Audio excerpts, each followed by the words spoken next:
Carolina, we won one bowl game in 75 years. So I know exactly what they'd be like. Here's this TCU team. They've been very businesslike, very impressive in practice. Kirk told us each guy, starter, scout teamer, backup, focused on each rep. You can see what it means to their fans to be here. Back-to-back undefeated regular seasons, but last year paired against Boise State.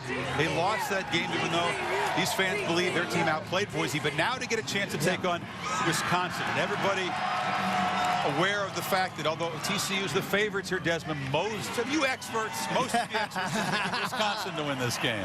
You know, a lot of people did. I think that TCU is a very good team. No matter what conference they played in, I don't care about their schedule. When you watch this team on the field, you know that they're a well-coached team, very disciplined in all three phases of the game. That's what's so impressive, Coach. Offense, defense, and special teams. You know they have one of the best defenses in the country, third in the country against the run. And that defensive team, 11 of them, are all from Texas. The state of Texas against Wisconsin. Yes, sir. There's the Super Frog. Oh, Super Frog. Oh, yeah. TCU will tell you about their journey here to the Rose Bowl, dominating the Mountain West Conference.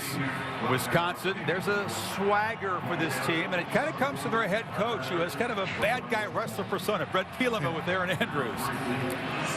Well, what, 20 years ago to the day you were actually playing in the Rose Bowl? Tell me, what's it like to be coaching in it now versus playing? Well, it's a completely different feeling. Obviously, a lot of different preparation and stuff, but couldn't ask for a better day out here today and go out and ask for our kids to do what they do. We talked about this on game day today. You've been emotional all week. Your family's here. You played here. You've got a senior class. What are your emotions like now? Well, it's come to game time. We block all that other stuff out, you know, before the game and preparation. But when it comes to game day, it's just another day on the park for us. You know, I mean, it's a big deal, but now you got to focus on what you do. You didn't want your guys to be in awe when they came to the Rose Bowl. That's why you brought them here early to take everything in. What have you noticed from them this afternoon? Well, that's why we put them in red britches. That's the anti-awe pill. They're going to be able to hopefully concentrate on the game and play the way we play.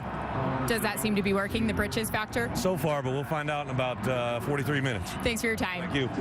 That's when all the questions will be answered. Bielema breaking with tradition, bringing his team here ahead of the game. They could get a taste of it. He felt when he was a player at Iowa in that Rose Bowl against Washington 20 years ago, they didn't handle the big stage. They got spooked, and they fell in a big hole early. Kickoff about 40 minutes away. They go upstairs to Brent Musburger. Brent. Chris, thank you very much. I'm up here with Kirk Herbstreit. Herbie, first of all, a very happy New Year. Same to you. Indeed, and to all of you watching us, they mentioned the red pants down on the field as we take a look at the Wisconsin players. The last time they wore the red pants with the white jerseys here in the Rose Bowl, they defeated Stanford. Now on the other side, Nike preparing a special uniform for the Horned Frogs, but they insisted that it be the base purple color. And there you see they're adorned in their purple pants, but up on the helmet, something special, folks. The rose with the horned frog up there. So, Herbie, we're just about ready to go. You know, as you and I have talked all along, so interesting. There's two games that the fan base really seems fascinated by. Obviously, the championship between Auburn and Oregon coming up on January 10th. But this game had a fascination with people, Wisconsin and TCU. There's no doubt about it. With this being really the year where we got into such big debates about the non-automatic qualifier and whether or not they deserve to not just be in the BCS, but maybe the BCS championship game. And the way it played out, obviously TCU falling a little bit short, but they finished in the top three. And now the team that they're playing, the Wisconsin Badgers, arguably the hottest team at the end of the country, the most explosive offense in the country, and they get a chance to go up against that big, strong running game and that big offensive line. Herbie, let's talk about the two quarterbacks. Very efficient, not necessarily stars in everybody's mind, but let's start with Scott Tolzien, the Badger quarterback. Well, Scott Tolzien is a winner, and he manages the game very well. A great compliment to this running game. And, you know, the one thing about Scott Tolzien, and both these guys are winners, Tolzien is a good compliment because of the play-action pass. And what about Andy Dalton? This guy has seen everything as a starting quarterback, making his 49th career start. He's 41-7. He is a very big factor in this game because I think TCU, with all their athletic ability and speed, Dalton's decision-making and getting the ball to that speed in space will be a big factor for the Horned Frogs offense. Let me just touch on the weather here today. We've had a lot of rain in Southern California over the last few weeks and hard rain earlier this week, but it has cleared. It is absolutely beautiful. 60 degrees, calm wind, and Chris Fowler, all systems are go. We should have a great setting for the granddaddy of them all, my friend. Yeah, right, Brent. It is a flawless day for football here in Pasadena. TCU becoming the first team to play in a Rose Bowl from a non-AQ conference, that designation since 1935. So the Horned Frogs representing the outsiders, the Badgers representing the bullies in the Big Ten. Kickoff coming up soon. We'll be back.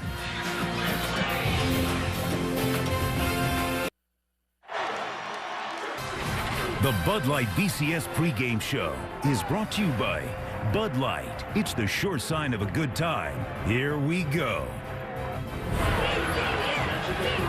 Let's see who's prime reform tonight. Brought to you by Gatorade. Talked about the stable of running backs for Wisconsin. John Clay is a finalist for the Doak Walker Award, but again, Monty Ball, very, very tough down the stretch. We talked about speedy young James White. These guys just wear you down, and we'll see if TCU with just one defensive player bigger than 265 pounds to be able to hang in for 4 quarters. It's like to save Clay to late in the game when he really begins to punish people. Speaking of punishment, see what's happened to the Big Ten this afternoon in bowl games. Aggressive Gator Bowl. Rich Rodriguez, wild speculation. This would be his final game, especially if they took a big loss. And hey, taking a big loss as Mississippi State is overpowering him. Big Ballard muscles in. Only a 3-point game at that point. But then it was 31-14 at halftime after Chris Relf, an improved passer to Rico Sanders. Things really begin to unravel for the Maize and Blue, Desmond. Yeah, it's not looking good for them CF right now. And you know, you thought that the offense would score some points. They haven't scored any points since the first half and still stuck at 14. Yeah, you know one thing, it's Coach Rogers had a chance to say it's gone now.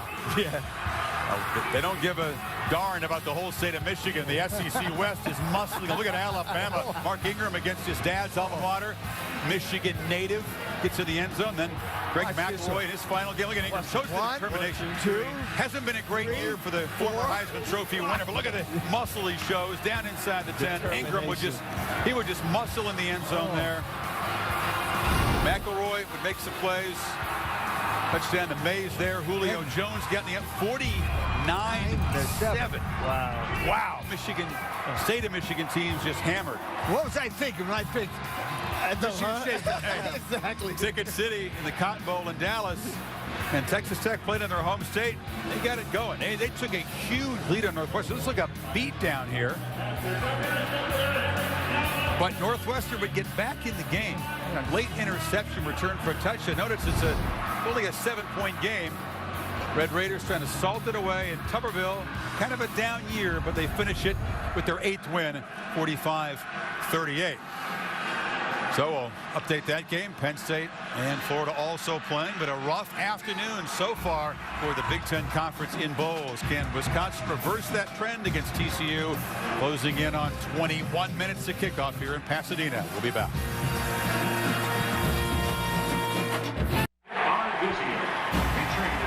High above the Rose Bowl, Farmers Insurance bringing you aerial coverage for your auto, home, life, and business. Brett talked about how calm it's been all morning. In the beginning, you have a little bit of a breeze kick up as kickoff approaches inside of 29 minutes to go. Badger fans have enjoyed themselves all week. There was a big pep rally out in Santa Monica Pier a couple of days ago. Ron Dame, Heisman Trophy winner, was there. There's old Ron with some fans sharing the brand new touchdown big box from Taco Bell. Ron can eat, big eater, big man. That's a big guy. Big runner. Exactly. Pageantry continues here. We'll have much more in the game plans, predictions ahead as the Horned Frogs and Badgers get set to do battle this anticipated matchup here this afternoon.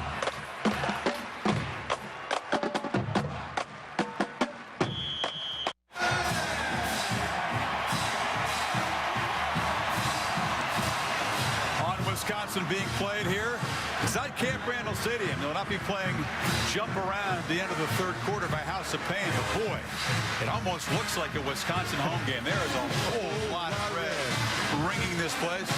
TCU obviously a much smaller school, a much smaller number of alums. They've turned out in force, but Wisconsin fans treat this like a once-in-a-lifetime opportunity to be here. TCU's road to the Rose Bowl began in Dallas against Oregon State. They played at Jerry Jones' beautiful palace there. It was 21-all in the third quarter. Even though TCU had a 2-1 edge in first downs, they had a big edge in total yards. The defense able to contain Quiz Rogers. They had a late touchdown, a late safety, and they won it by 9.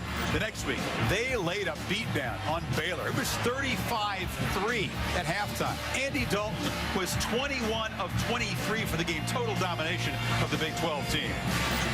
Game day was there when they rolled into Salt Lake City and absolutely hammered a Utah team that was ranked number 5. They beat them 47-7, snapped the Utes' 21-game home winning streak. They had the one scare at home against San Diego State when the Aztecs threw a couple of late touchdown passes.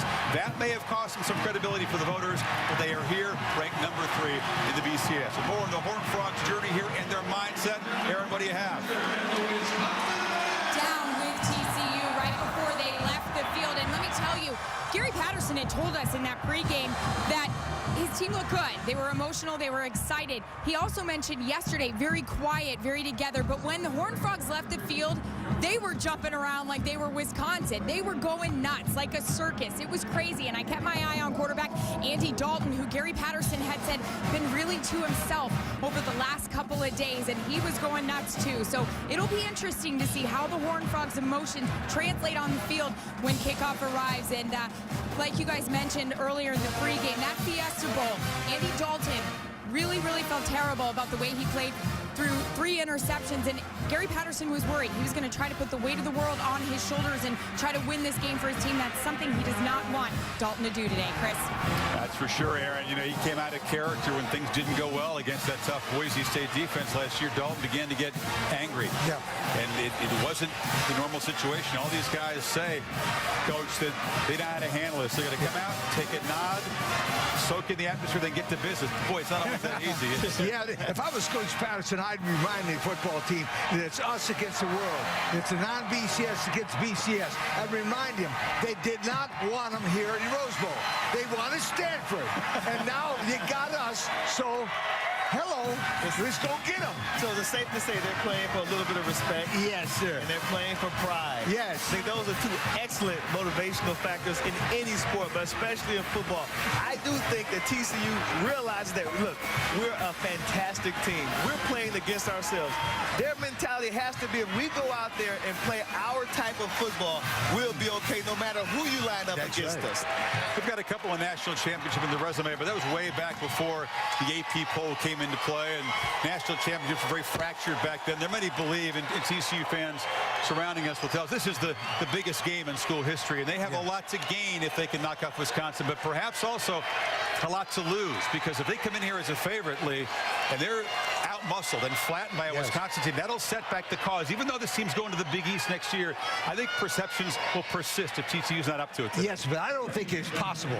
This TCU team is too good and too motivated to have Wisconsin blow them out. They're a good football team and ready to prove it. Plus, they have an excellent coach in Coach Patterson. Yes. You know, he's going to have his team ready. And Andy Dalton, Coach Patterson told me, having Andy Dalton under center is like having an offensive coordinator running your offense on the field. So it's a big plus to have guys like Dalton and Curley, Jimmy Young, Ed Wesley. These guys have been here before. They're used to a bowl game atmosphere. They're going to perform today. And I think TCU has a tremendous advantage in the special teams. I think that Curley guy, he could be the difference in punt returns or kickoff returns against Wisconsin. It's been a problem area for the Badgers covering kickoffs. Allowed a couple of kick returns for a touchdown, a punt return for a touchdown. Arizona State almost had another kick return for a touchdown, tackled at the 1-yard line just as the first half was expiring. So TCU, if you're looking for edges, these guys say there's one in the special teams. Countdown to kickoff continues. Back upstairs to Brent Kirk, guys. All right, Chris, thank you very much. Well, TCU, a small private school, versus Wisconsin, a huge public institution. And you can see the difference, but believe me, that the TCU crowd makes up in size with the noise that they have created so far during the pregame warm-ups. I've never met a group of people who are any happier to be in a game that's not for a national championship. They're an undefeated team, but TCU so appreciates this moment here. There's no doubt. And I think for most of the year, it was them and Boise, who was going to have the edge, and then the upset late opened the door for TCU to have the opportunity to play in this big a game. And this is, let's not make any mistake. People can talk about the BCS all they want. This is the biggest game in school history.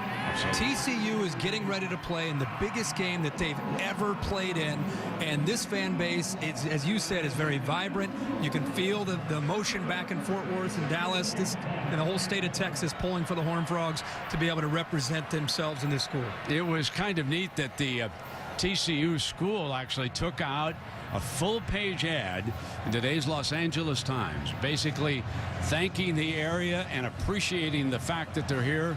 And then, of course, Wisconsin. What can you say about the Badger Nation? They simply travel as well as any school in the country. Yeah, anytime Wisconsin's going to head to a bowl game, especially the Rose Bowl, you can expect 50 or 60,000 fans that are going to come in from Wisconsin. And they're here. They're ready to support their team. They really are excited with the way their season ended. But if you're just tuning into this game for the first time and hearing about TCU and Wisconsin, there are a lot of people who feel that, boy, Wisconsin, they're big and they're strong. How's TCU going to handle it? And a lot of people think TCU is the team that should win this football game. So as much as its perception is David versus Goliath, a lot of people think that the Horned Frogs have what it takes to win this game. Well, I know I was one of those who was surprised. TCU was posted as the favorite, and that came out immediately, and it hasn't changed. So, Chris Fowler, the setting here is absolutely gorgeous. And to you and the gang down below, Happy New Year, Chris. And Brent, same to you. I think we're all excited. As you can see, the aerial is just landing with the Wisconsin flag and the folks in red going crazy. There's the Grand Marshal of the Tournament of Roses Parade, Paula Dean. Cooked up some brats maybe for the Wisconsin fans, Texas barbecue. Some butterbeans. Sweet.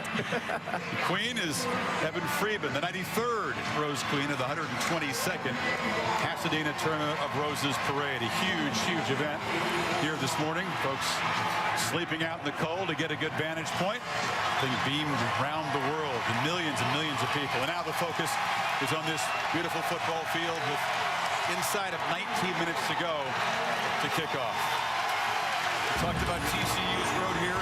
What about the Wisconsin Badgers? They had a real fight early in the season against Arizona State. A point shot off the upright, a missed PAT. There's the tackle of the kickoff return at the 1-yard line. And Wisconsin very lucky to survive an upset in September on their home field against the Sun Devils. The lone loss was at Michigan State. The Spartans offense ran and threw, but after the game, Brett Bielema said it was sort of a team meeting. They decided they were too determined and too good to let this opportunity to win the Big Ten slip away, and that showed against Ohio State. Kickoff return to open things, power running game. There was a huge party. College Club was rocking at Madison all night long, and then down the stretch against some very weak defenses in the Big Ten, Wisconsin just manhandled the Final Four opponents by 38 points per game. So don't think too much about what they did against Purdue and Indiana, but notice against the top 20 defenses in the Big Ten this season, Iowa and Ohio State, Buckeyes in particular, with the kind of athleticism that TCU features on defense, they still put 31 on the board, did not go 3 and out. And that is going to be a real key, Desmond, because TCU's defense does a great job of getting opponents off the field quickly, but the Badgers are just relentless. Now we'd like to welcome you if you've been watching the Outback Bowl. Florida able to seal a late victory over Penn State, 37-24, as Urban Meyer goes out on a high note for Florida, and Meyer finishes at 104-23. It wasn't a real long career with the standards of Paterno and a lot of other guys, but with 2 national championships, a 7-1 record in bowl games, it's a heck of a career. Oh, he had a heck of a career. And let me tell you, Des, this is going to be a football game. Yeah, you know, he was a very productive coach in Florida. He's going to be missed. Yep. Yeah. Now let's get back to the Wisconsin defense in this game. If you're just joining us, we're diving into the game. The Badger defense has looked a little bit vulnerable at times this year. TCU has lots of speed and offense. How do you see that matchup? They were able to bring it together when they really needed to. I mean, this defense was ranked number 2 in in the Big Ten in total defense, only giving up 323 yards per game. Their best player on defense is number 99, J.J. Watt. He's a defensive lineman. They move him around a lot because teams try to double team him. He has great athletic ability. He used to be a tight end. See him right there tackling Terrell Pryor by his shoelaces. And Jay Valai, hey, this guy's about Corso's height. Jay Valai is a big hitter. Knocked the emblem off a guy's helmet one time. He likes to separate the ball from the receiver. Watch out for number 2. And then Antonio Pinellas, this cornerback. Brett Bielema said they don't come any tougher than this kid, Desmond. He's the ball hawk. He loves to compete. He leads the team in interceptions with 4 INTs. They don't have any great superstars on their team. Not a lot of guys who go to woo you with their statistics, but they play extremely well as a unit. They're well coached, very fundamentally sound. I like this defensive unit. They're going to be tested, though, because they've never seen this type of athletic ability out in space all over the field like TCU has on offense. I can't remind you to make one more time. The special teams from TCU could win this game for them. You can, but again, everything that you've seen up to this point, all the stats are a function of the opposition. In the Mountain West Conference, TCU has a clear edge athletically in their opponents. I'm not sure all the Wisconsin folks believe that there's any sort of edge here today. Wisconsin underdog square to the odds makers, the pick of most of the experts, and TCU arrives with a chip on their shoulder as well. Everything we've been able to accomplish, everything we've tried to do as a program up to this point has focused and pinpointed right to this day. I think we're playing for a lot of the non-AQ schools, to show that these smaller schools can play with the bigger conferences. People are going to say it's a non-AQ and BCS and all that talk, but for us, as soon as you flipped on the film and you saw the way TCU played, the challenge was going to be very, very great. It's going to be about business. When we walk out, we're going to look around at the crowd for 1 second, and then we're going to put our heads down and we're going to go to work. A bowl game isn't a vacation for us. It's not a chance for us to go and enjoy Disneyland. We're going down to Pasadena to win a football game against a great football team in TCU. So there are the subplots and the storylines. TCU, chance to kick down the door and win the Rose Bowl in their first trip here. And Wisconsin wanted to salvage some pride for the Big Ten Conference. It's been a rough afternoon for that conference. 0-4 in bowls today, losing all 3 to the SEC. 2 of them in blowouts and also losing to the Big 12. Mr. Corso, during the course of the season, you picked the Super Frog. Right. You picked Bucky Badger correctly to knock off Ohio State. How do you see this one? Well, I like Wisconsin this ball game. Now, everybody's talking about the running game from Wisconsin. I agree. But Scott Tolzien to Lance Kinrig, the tight end, this quarterback, the tight end, and the clutch is going to win it for Wisconsin. Come on, Coach. I like TCU because of the special teams. Wisconsin special teams, the coverage units, they've been really bad. I think field position is going to be huge. I got the Horned Frogs. I got Wisconsin. Okay. Bucky Badger headgear because we're here in the TCU. Afraid? The split decision down here in the set, which befits a very even matchup. Stand by for the Horned Frogs of the Badgers. Back upstairs to Brent Musburger, Kirk Herbstreit. Chris, thank you, and we welcome you to the 97th Rose Bowl in Pasadena, where this historical landmark has imploded with a force of fans bleeding 2 colors, red and purple. They are here to watch one of the most anticipated games of the bowl season, TCU and Wisconsin.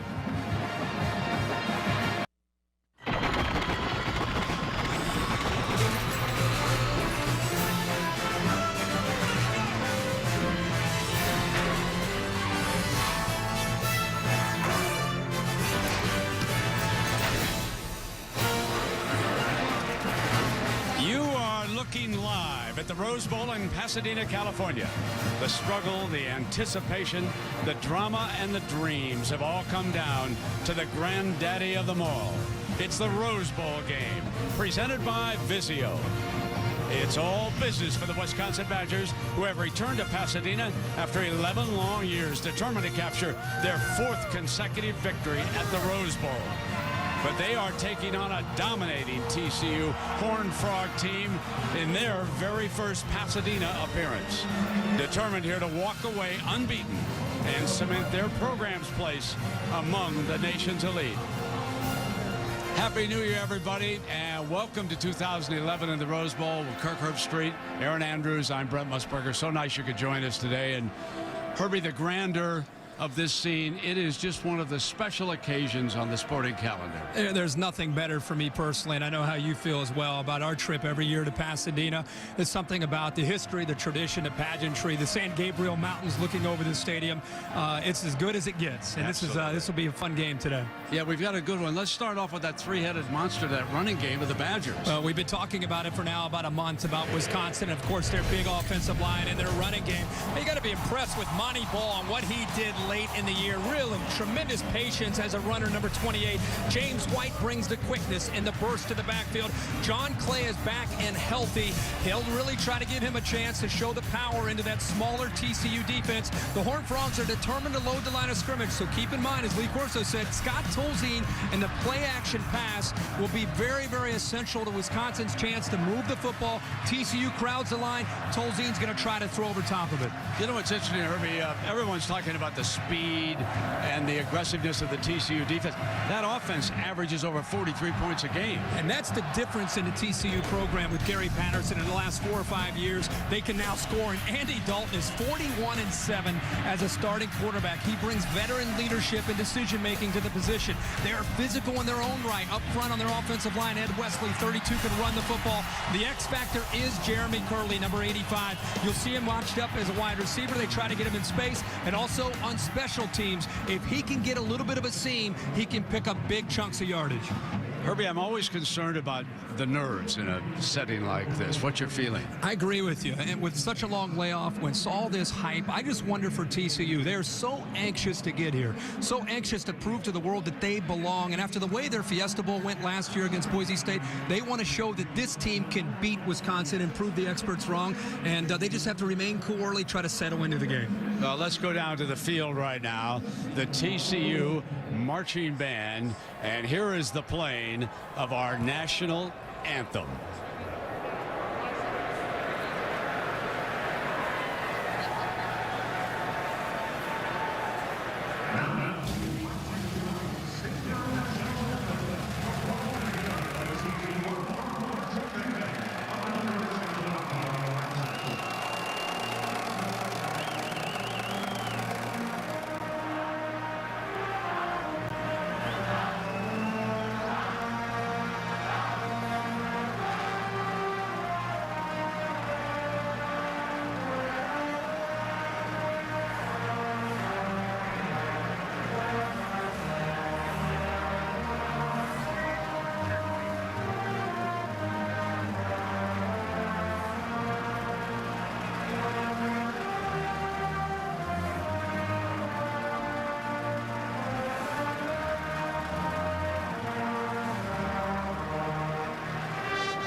We welcome you to the Nissan pregame shift for the 97th Rose Bowl game in Pasadena. And the Horned Frogs, unbeaten in the regular season for the second consecutive year, come out behind Coach Gary Patterson.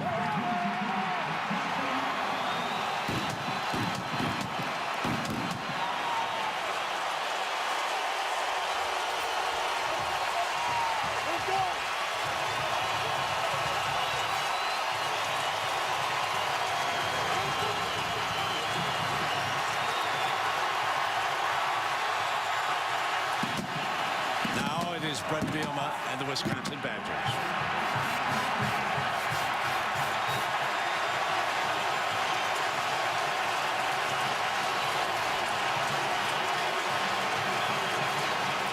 This has been the Nissan pregame shift. Ready to go in Pasadena on a beautiful afternoon for football. 60 degrees here in Pasadena. You can see down at Fort Worth, home of TCU, 47 degrees. And in Madison, a little chilly, 16. So I guess everybody's huddled around the TV sets and the fireplace. In Madison, ready to go. Now the captain's route at midfield. Our crew is from the SEC, and we have an outstanding referee, Steve Shaw, who's about to become the head of officials. So let's go down now to Steve. The president of the Tournament of Roses. Thank you, sir. Thank you. All right, gentlemen, let me show you this coin we have today. One side has the Wisconsin logo. On the other side, TCU logo. We'll let the coin fall to the ground. The teams whose logo is up will win the toss. Now, we're honored today to have our Grand Marshal, Miss Paula Dean, tossing our coin. Paula, will you do us the honors? I would be delighted. Good luck, guys. I'm not used to flipping without my skillet, but I'm going to give it my best shot. Good luck to all of y'all. And the toss is won by TCU. All right, you're going to defer. Let me give you this coin back. Thank you, sir. They're deferred. It's your choice. Wait to receive the ball. All right, they're going to receive. Which goal you want to defend? All right, turn your backs here. Wisconsin over here. And down TCU below, won the toss. Aaron Andrews is standing by with Coach Gary Patterson. So let's go to Aaron. Brent, thanks, Coach. Your defense leading the nation for the second straight year. Now you take on this offense with their accurate quarterback, their big line, and those powerful backs. Who do you attack first? Well, number one, you're not going to stop them. You got to control them. We got to tackle, play leverage, and we can't allow the big run, and we can't allow the play action. So that's our goal today. Offense got to move the ball, score some points, and we got to try to contain them a little bit, and find a way to win by one more point. You're an emotional guy. What was the last message to your team before they ran out? Well, I'd been in a white pant, a khaki pant. I was in all black. Coach, we got here in khaki, so I went in and changed, baby. So here we go. Looking good. Thanks. Thank you. There across the way on the far side, Bret Bielema, a player and a head coach in the Rose Bowl, and so we're just about set to go. The officiating crew takes its position, so settle back, everybody. Enjoy this gorgeous scene. And we are ready to go with the 97th Rose Bowl game presented by Vizio.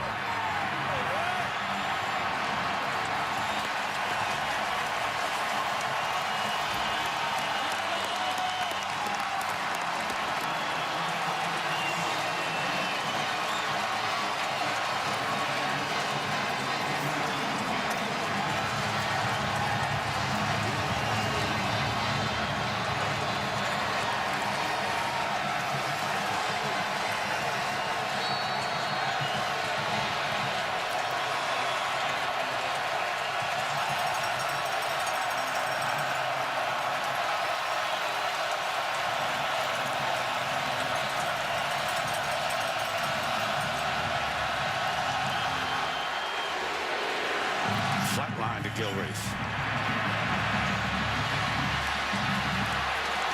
And he returns it to the 31-yard line. And so here comes Scott Tolzien, the Badger quarterback. Very efficient, not glamorous, but simply does not make the big mistake. And that'll be such a big thing today, just managing the game. Everybody thinks about Wisconsin and their big offensive line and their running game, and that's a big part of it. But today, his ability to throw the football, especially on early downs with a play-action pass, will be a big part of Wisconsin's attack. Monty Ball will be the first running back out.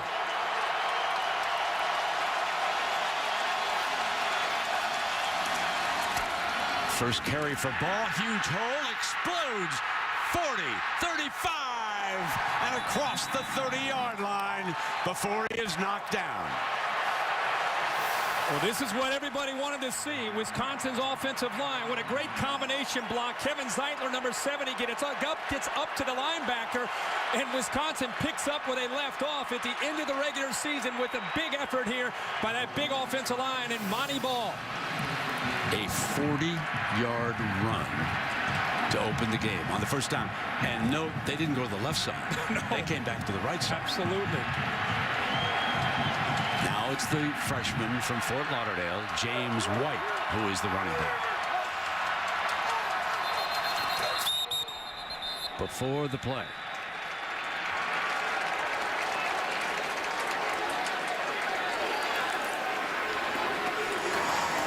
Before the snap, false start, number 1 on the offense, 5-yard penalty, remains first down. Nick Toon, wide receiver. Talked about the emotion in this football game for these football players, not only the long layoff, but the hype of this game for both teams.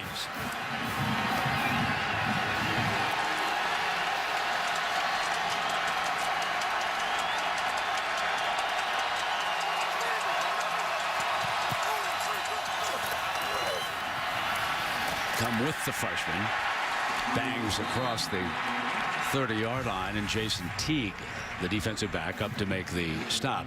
Here are your backs and receivers. Now, obviously, we've already seen 2 of the 3 backs. Nick Toon, guilty of the infraction. Watch for number 84, Lance Kendricks, and there is that offensive line. Karimian Moffett on the left. Cones, who scores very high with the coaches. Zeitler and Wagner are on the right. And Monty Ball now checks back in alongside Tolzien, who is back in the gun.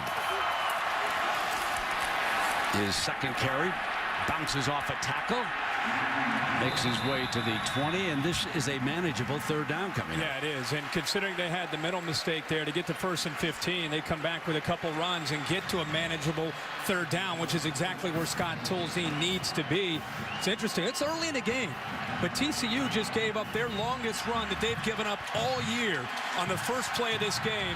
How do they respond here early in the game here on this first third down of the ball game? Double tight end.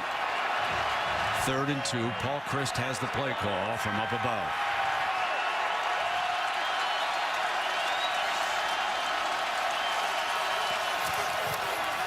From the power set, another first down, and Monty Ball looking very efficient before Tanner Brock can bring him down. They've got 9 guys up close to the line of scrimmage. This is the block that we see a lot. Wisconsin brings their linemen around. It's about the 2nd or 3rd time that the first man there that's been there in position to make a tackle has not been able to secure the tackle, and Ball and White both have been able to extend the play for another 3 or 4 yards. Now, Ball is over 900 yards on the season with those 2 carries.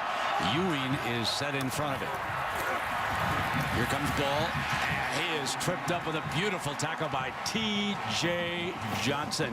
His 38th start as a Horned Frog. He's out of Garland, Texas. He forced 6 turnovers this year, and he's a flat good one. Did you see how he got underneath the block of Kendricks? He beat Kendricks to the point of attack. We heard that all week from TCU. Here comes Kendricks. He goes right underneath it and still was able to not only avoid the block of Kendricks, who's one of the best blocking tight ends around, but also secures the tackle. That was a great play there by Johnson. White's turn. We have not seen John Clay. They keep it on the ground to the 13-yard line, and Jones, another of the defensive backs, coming up to make the stop. So this is an interesting third down here, Herbie. This could be Tolzien putting it up for the first time. It's an interesting play selection by Paul Christ to move this ball down the field. They've not attempted a pass yet, and Paul Christ, much like the Ohio State game that you and I had, they just rolled up their sleeves early in that game and tried to drive the ball down the field running, but now they're going to see if they can throw against this TCU defense and protect Tolzien.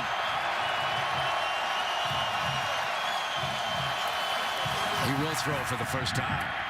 Middle dropped. Toon. Covered by Jason Teague. Andy Dalton getting ready. Well, Tune is healthy for the first time really since the beginning of the season. Battled through a turf toe injury. Also had a thigh bruise against Ohio State. I don't think he was just ready for the ball. Tolzien back there with his first throw. Makes a pretty accurate throw, but I don't think Nick Tune got his head around in time to be able to make that catch. So here comes Philip Welsh. He will attempt a 30-yard field goal. Badgers strike first.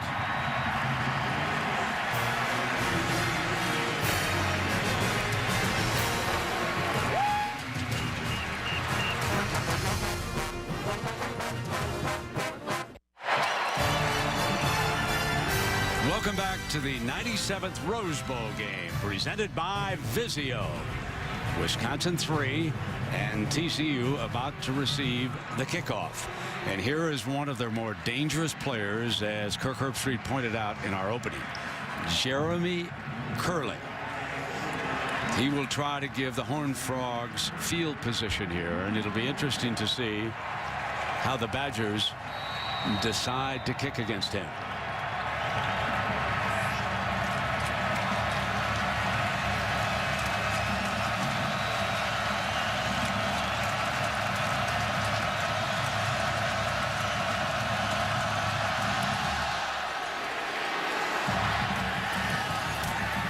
They bring it on from the right side, and Curley gets into a gap and out to the 22, but overall that is pretty good coverage. Jacob Pedersen, a tight end, down to make the stop. Well, here comes the other Mr. Efficiency, and this is Andy Dalton. And what a career he has had at Fort Worth, Herbie. 6'3", 220, 41-7 as a 4-year starter for TCU. Very, very intelligent thing he said to us, you know, between the preparation, the experience, I've seen everything that every defense has to offer. That experience will be big tonight with his decision-making. Ed Wesley is the running back who just switched to the right. They throw on first down for 10 yards to Jimmy Young, the senior from Monroe, Louisiana. And this Horned Frog offense, which has averaged over 43 points a game. And there is Ed Wesley. Tucker will join him. You're going to use Evan Frosch today as a tight end against this Badger defense frequently. Marcus Cannon, number 61, out of Odessa, Texas. Great battle on the edge against J.J. Watt, number 99.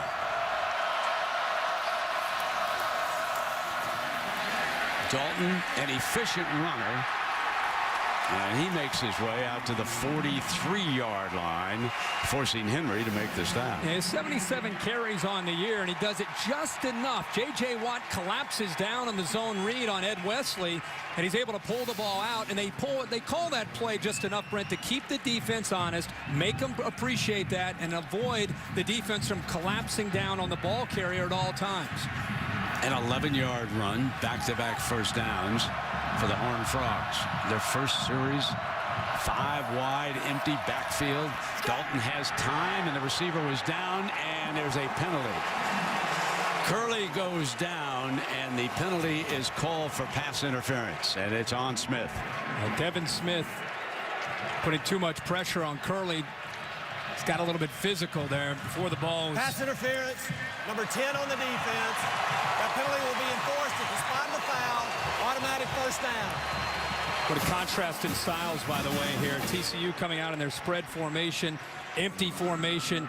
This is Jimmy Young dropping, and on the inside of that was Curley, who got pushed before the ball got there. It was a good call by the officials. But TCU wants to isolate these Wisconsin linebackers and safeties in space in both the run game and the pass attack. Now they're basically a full house backfield, and Badgers read it perfectly. Nzegwu makes his first stop of the game, number 93. Really good discipline by Nzegwu. Watch him come down. He just is able to avoid the block of Dooley. And I don't know if Dooley's assignment, the pulling guard, is supposed to be able to pick that up, or if maybe on that play, because it's an option attack, they're hoping that Nzegwu will maybe move to the outside, be caught off guard, and allow the quarterback to dip underneath that. But that time, Nzegwu was all over it, reading his keys perfectly. Again, emptying out the backfield. Let's go! Deflected, incomplete, and that was J.J. Watt making his first impact of this game by deflecting that pass. 3rd down and 10. So that Badger front. JJ has been a star, All-American, efficient linebacker, somewhat underrated. Keep an eye on number 9, Blake Sorensen. The secondary, and of course, Valai, number 2, is a star at safety, hard hitter. 3rd down and 10 now for TCU.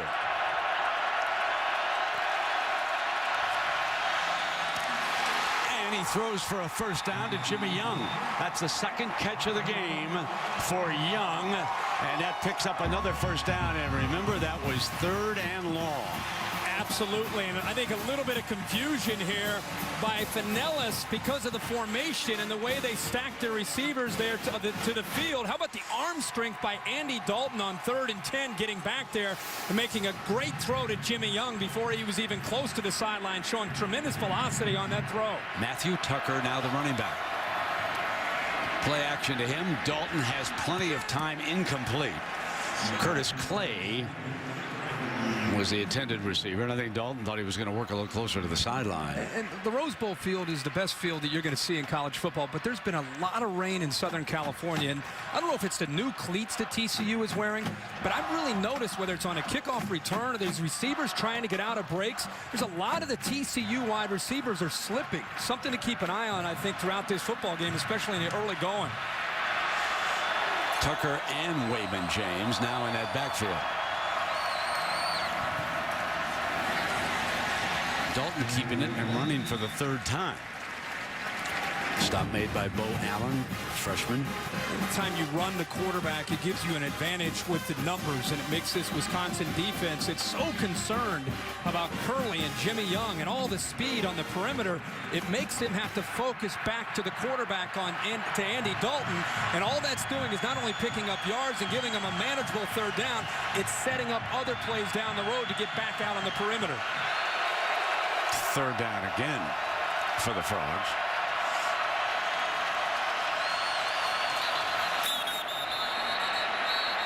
And there is a penalty flag. Watt was pointing the finger at Roth, saying that he was leaning a little bit, but it looked like J.J. Watt, whether he's pulled off or not, it's going to come down to either. Before the snap, false start, number 70 on the offense, 5-yard penalty, remains 3rd down. J.J. Watt, yeah, J.J. Watt as he went around him. Top of the screen, 99. A 2-point stance. You see, just because of the respect that he has for J.J. Watt, he's trying to get a little bit of a head start to jump out there to help out. Now they've moved J.J. Watt around a little bit. Now he's on the inside over the right guard. So he's played both right, left defensive end. Now he's lined up at tackle, trying to get a rush on Dalton, who throws. Got another first down. Converted on 3rd and 11. And again, it is Jimmy Young who is on his way to a monster here. What a tremendous drive here for Andy Dalton. 2nd time, 3rd down and long. The offensive line's giving him time, and the receivers, if Dalton has time to throw against his secondary and against these linebackers, Dalton's going to make him pay for it. That time, Watt got up again, almost knocked the ball down, but Dalton finds his man downfield. Ball is at the Badger 26.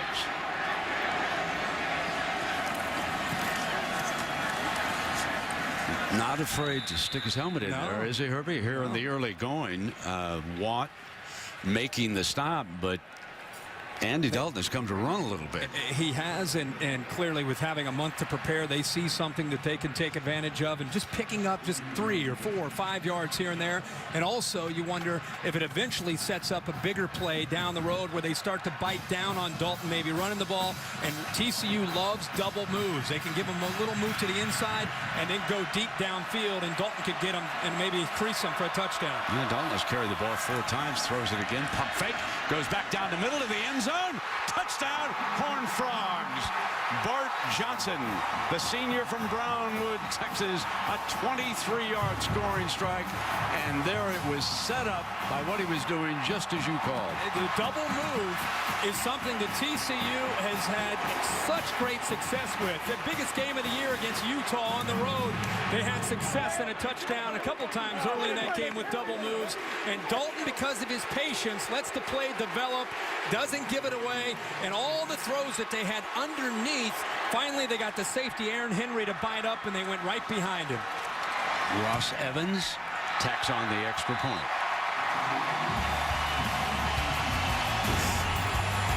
TCU takes its first lead, 7-3, over the co-champions of the Big Ten.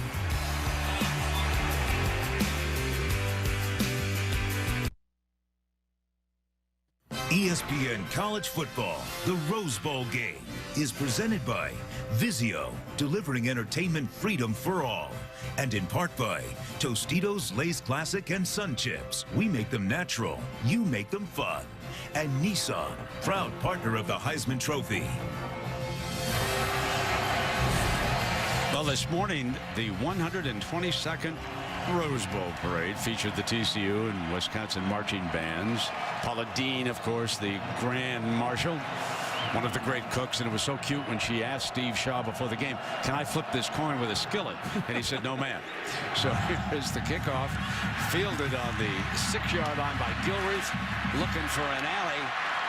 And he is out to the 32. Herbie, let's go back to that score. Well, they had so much success underneath. And here's Jeremy Curley, who's going to come in to kind of show that it's going to be a screen. The guy that they picked on is Aaron Henry, coming up to respect that. And then the touchdown gets right behind them. But watch Aaron Henry come in, see that he thinks it's potentially a screen to Curley. And then right behind him, it opens up a nice seam there to Bart Johnson. And the patience that time by Andy Dalton paid off. A 10-play drive, 6 passes.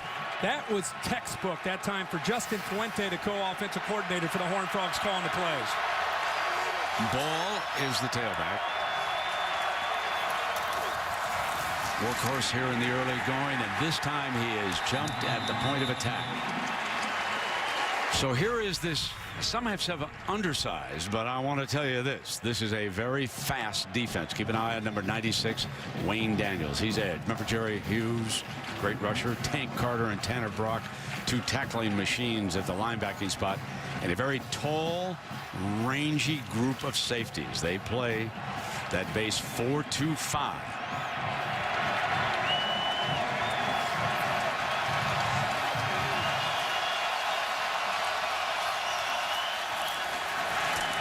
Tolzien, middle, and he throws to his favorite target, number 84, Lance Kendricks.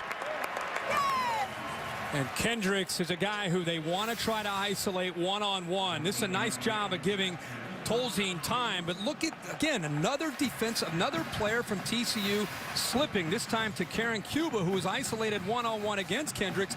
Kendricks makes a move to the inside. Cuba goes down. Very simple throw for Tolzien, who completed 74% of his passes this year, tops in the country.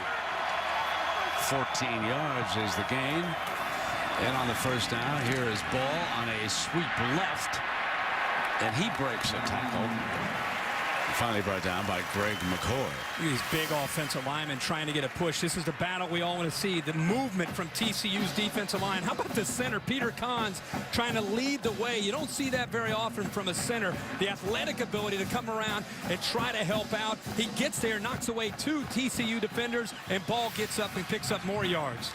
John Clay has just checked in for the first time as the tailback.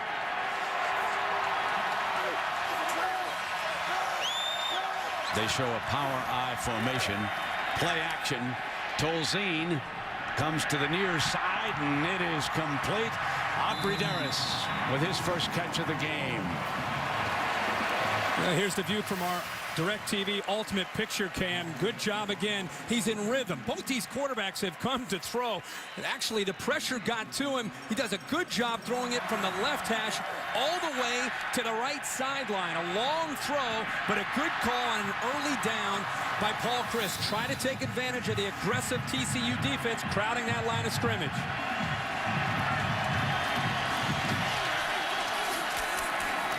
Play action again. Got a man wide open. Down to the 1-yard line they go on the pass to Brady Ewing, the fullback. Another play action here to try to get these defensive backs up close to the line of scrimmage. And what down did it come on? 1st and 10. When you're thinking you got to be ready for Big John Clay, they're going to run the ball. The safeties get out of position, and Ewing, who is known as one of the best blocking fullbacks in the country, showing the hands there, his 8th catch of the year. And how about the shot that Scott Tolzien takes that time from Tank Carter? Now you would expect for sure big number 32 is coming at him behind that massive offensive line. Here he is. Touchdown. Wisconsin regains the lead.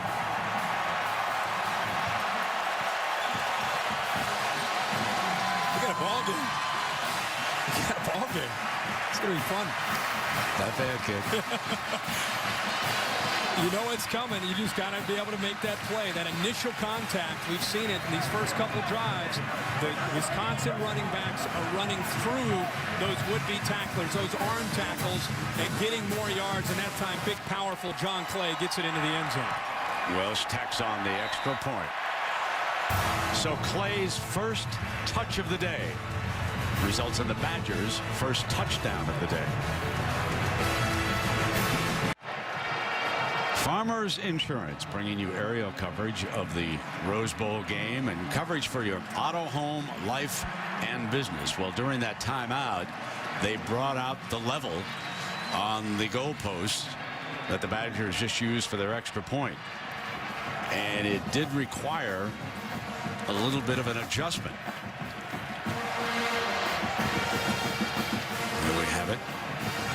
I've seen it in basketball. Yeah, have you? Yeah, oh yeah.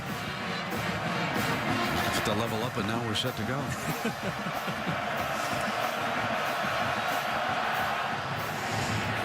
They are kicking to the corner, and this time Curley is over on that side. They want the ball in his hands, and why not? He explodes to the 43-yard line, and Welsh, the kicker, is there to bring him down.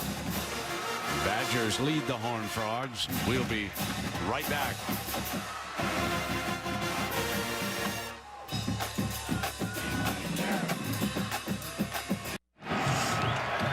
Andy Dalton and the Frog offense ready to go back to work. Ed Wesley is a running back. And in that scoring drive by TCU, they were 2 of 2 on 3rd down, and both times that was 3rd and 10. And Andy Dalton carried the ball as a runner 4 times. This time he hands it off to Wesley, and the stop is made by linebacker Mike Taylor.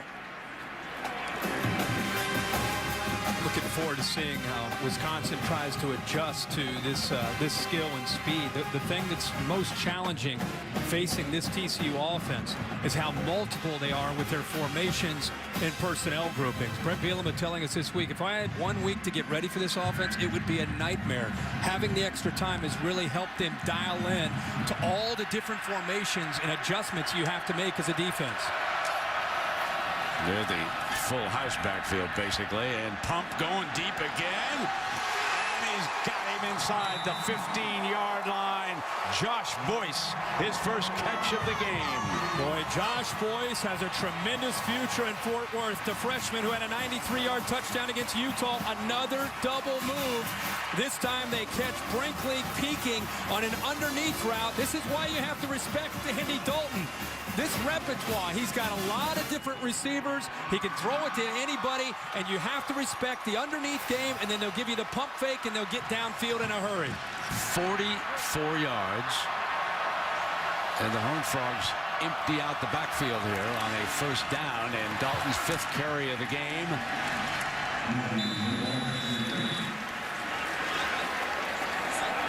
Let's give Taylor credit for another stop, the Badger linebacker. A big part of this game throughout 4 quarters will be TCU containing J.J. Watt, which they've done a pretty good job of up to this point. But you know that's going to be an ongoing battle up front, not just for Marcus Cannon, who's the left tackle, but the entire offensive line and the pass protection group of TCU trying to keep him out of that backfield. Curley is one of the 3 wide to the right. Dalton again close to a first down. A design quarterback draw. This is a big part of this game plan right now for TCU. Waiting just a beat or two and then just following the big center, Jake Kirkpatrick, and also the running back, Ed Wesley. And so far, Andy Dalton not just hurting the Badgers through the air, but also running the football 6 times for 27 yards. Third down. And note it's not 3rd and goal. They can still get a first down here. Here comes Dalton again for the end zone. Touchdown, TCU.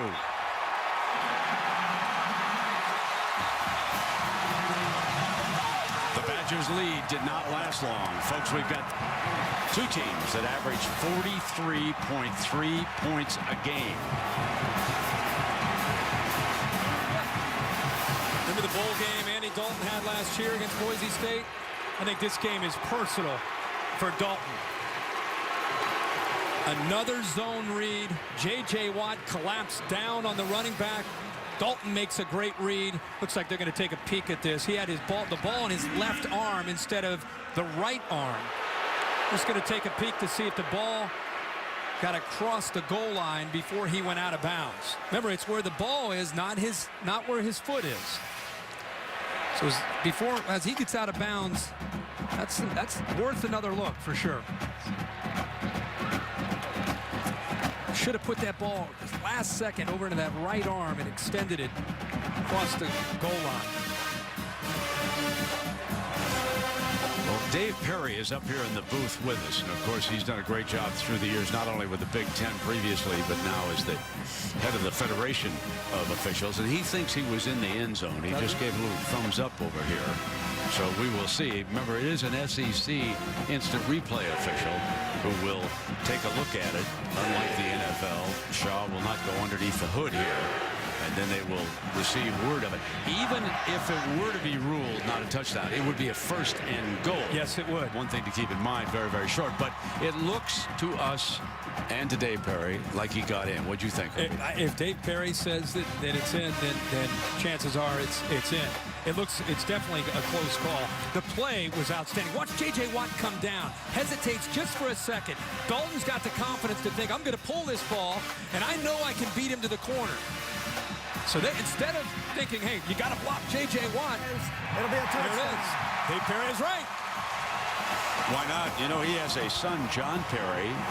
This is his 3rd year as a referee in the National Football League. And my friend Dave, I think he's refereed and umpired just about everything in the world. So we count on him now. So here we go. We've had 23 points scored here in the first quarter of this football game. And now Ross Evans tacks on another extra point for the Frogs. Justin Fuente is the offensive coordinator. You saw Andy Dalton on the telephone. I want to give you one quick anecdote as you look at Fuentes and then that conversation with him about Andy. I said to him, okay, what was the best thing about going to Disneyland this year? And he said, we got to go to the front of every line. Oh, I love and it was such an honest human reaction. And folks, don't we all wish we could go to the head of the line at Disneyland when we're there? They had a wonderful time. 2 very class football teams and operations in this game. He kind of had that look on his face like, the best part? Well, they let us go to the front of the line. Like, can you believe that? I'm going to Disneyland. Well, there's Coach Patterson, who in his 10 years with TCU has done such a fabulous job of putting together the nucleus of this team. Remember, he was a defensive coordinator under Dennis Franchione before Dennis left for Alabama, and then he became the head coach. He's been offered other head coaching jobs. I know that Kansas State was interested. That's Gary's alma mater, but he's very comfortable. And he has it going down there. They're improving the stadium. Great fan base in Fort Worth. Kevin Sharples will kick it off. And White is back deep with Gilreath. And again, it is Gilreath.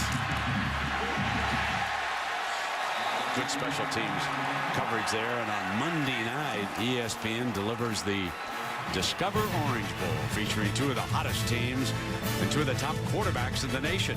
Pac-10 Player of the Year Andrew Luck leads the Stanford Cardinal against Tyrod Taylor and the Virginia Tech Hokies. Coverage begins at 8 Eastern time. And Herbie, this is a heck of a duel. Different styles, but very good. Boy, what a great job Andrew Luck did this year with their balanced attack for the Cardinals. Jim Harbaugh and Tyrod Taylor, one of the best dual-threat quarterbacks in the game, and tremendous leadership for the Hokies. Monty Ball back in the backfield here for Tolzien. And here they come behind that massive offensive line. And you just get the feeling that the first team that can discover a stop defense is going to get the upper hand. Yeah. So far, we haven't seen it. We've not, and it makes you really think about turnover. Who the big turnovers in this game, and who ends up winning the turnover margin to give their own offense another opportunity to attack the other defense also could be a big factor before this game's said and done. But these offenses got after it in the first quarter. And that was Boyce, the young man who set up that TCU touchdown, who was receiving attention on the sideline. 14-10. TCU leads Wisconsin in the Rose Bowl.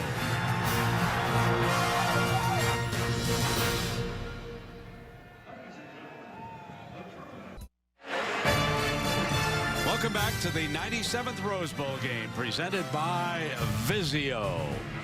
High-scoring opening quarter, 14-10 TCU, a non-automatic qualifier with a lead over Wisconsin, the co-champions of the Big Ten. In 2012, TCU will move to the Big East. And you see the San Gabriel Mountains in the background. What a glorious setting this is. We open the second quarter. Badger football, 2nd down and 5.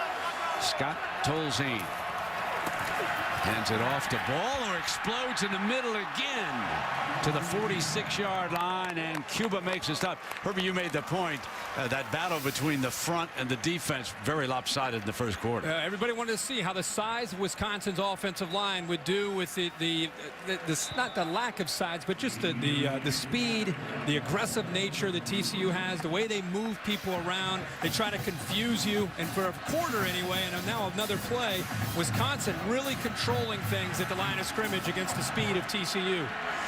It is big that TCU held the Badgers to a field goal on their first drive of this game.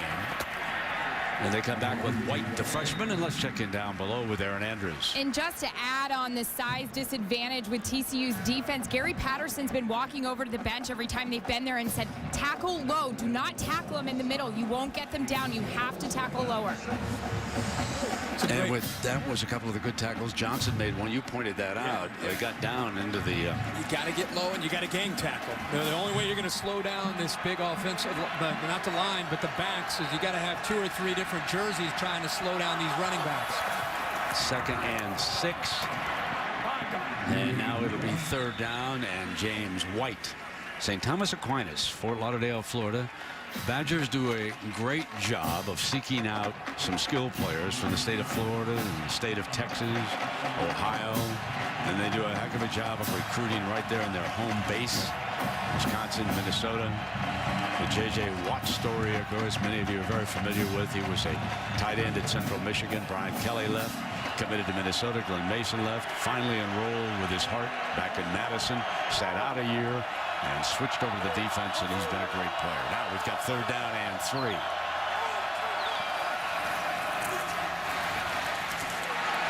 Very close. The front hill for the Frogs against White this time. Looks like they're about a half a yard short. Brett Bielema has an aggressive nature. Remember that call that he made against Iowa to help the Badgers end up beating the Hawkeyes on the road. So you know his nature is to go for it. And the big fella, number 32, is Daddy. He grew up admiring one Jimmy Brown of the Cleveland Browns, and his son wears that familiar number 32 that Brown wore during his Hall of Fame career with the Browns. And let's see if he can hammer like Big Jim. Over the top. 1st down, Badgers. Actually, pretty good penetration that time by Tanner Brock, the linebacker. 35 is able to slip through there, hits him low, but the size of Clay, not only does he get through right there, Brock hit him right before the line of scrimmage, but you can see that John Clay, even though he's a big back, pretty nimble on his feet. He got through Brock, landed on his feet, and picked up a few more yards. This is where Wisconsin typically likes to get into their play-action game. They start to sustain a drive, get you thinking about the run, and then they can start to throw the ball. There is the play action. White, the running back, going to throw back. Incomplete, and they had him slipped out of the backfield. And Tolzien would love to have that throw back. Yes, he would. He needed to wait just a little bit longer for White to be able to separate and get downfield. He also had Lance Kendricks on that about another 10 or 15 yards downfield. But like I said, and this is something that TCU, they've talked all week about using their eyes. We know we have to match up physically to the run game, but we have to use our eyes for discipline for Gary Patterson to get back against the play action. That time they left a couple receivers open there on the 1st and 10 play action pass. Marty Ball back on the field. Gets the carry. Huge hole in the middle for 9 yards. I mean, the middle of that. Peter Kahns grades out as high as any offensive lineman. Look at that block by 66. He blew the door off. Kahns is one of the top centers around. He's only a sophomore, but see how they get you? They get you on skates and they push you to the sideline. That time, all three. You had a block by Kahns, Moffitt, the left guard, Karimi, who won the outlet. They locked up with their guys and just pushed them to the sideline, and that's how that hole opened up right up into the middle. Monty Ball closing in on 100 yards. He has 96, 10 carries, 40 in 1 carry. Looking for 100, and he's thrown back, but he picked up the first down. Corey Grant making the stop. Well, this is such a mismatch right now. There's such confidence, I think, from Wisconsin and Paul Chryst, the play calling. I think it's a matter of, hey, they know that we're going to run. They have extra men up at the line of scrimmage, but we have such an advantage with our size and the way we're pushing them around. We're going to continue to run the football, mix in play action pass here or there, and I think that's going to be the kind of the formula that they use to continue to move the football right down the field. They've only had 1 negative play so far in this game. And Tolzien on a busted play. Wayne Daniels throwing him to the ground.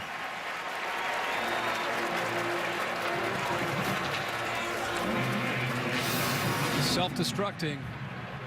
Which offense eventually puts the ball down and allows the opponent to pick it up?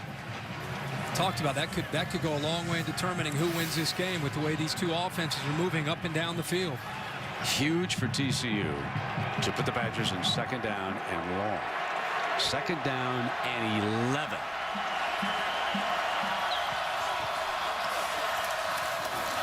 And the handoff to White, the freshman. And he is stuffed, and now it is 3rd and long, and the Badgers have to come up with a pass. Tank Carter makes the stop. Remember when he met with us after practice, he said, we have to beat him to the point of attack. He gets behind the lineman and just uses his speed to be able to chase down White, the ball carrier, who's the fastest back of the Badgers, of the trio that they have. That time, a great job and great instincts there by the junior linebacker.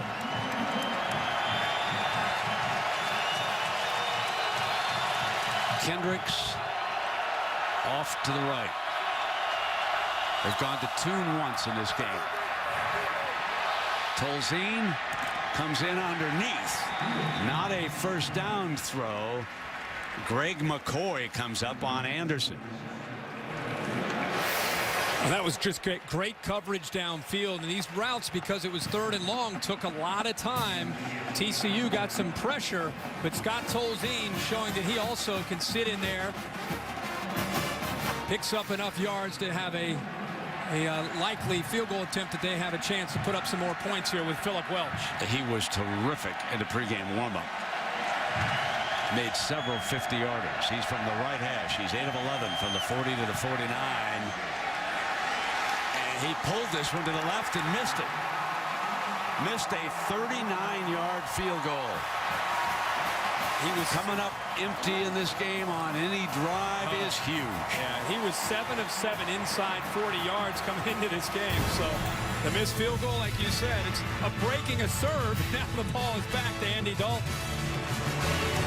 we'll see if the Badgers can hold at the point of attack. One of the great scenes. Rose Bowl game presented by Vizio. TCU 14, Wisconsin 10. Second quarter. Jet into round, and deep goes Dalton, incomplete, and he's lucky it wasn't picked up. Now let's go back to the quarterback versus J.J. Watt. Herbie. Yeah, and this is something that they've shown at times. But look, here's J.J. Watt, one of the premier defensive linemen in the country. How do they plan to attack him? Not blocking him. They've been reading him, making him make a decision. And here he's taking Wesley on an option read. Same thing here on the touchdown. They're not blocking him. Dalton's waiting to see if Watt's going to take the quarterback or the running back. He hesitates just for a second. Dalton uses the speed, enough speed to get into the end zone. So far, 7 carries for 31 yards. On second down, there's a little bit of a flanker screen to the outside, and Curley's first catch, I believe, of this game.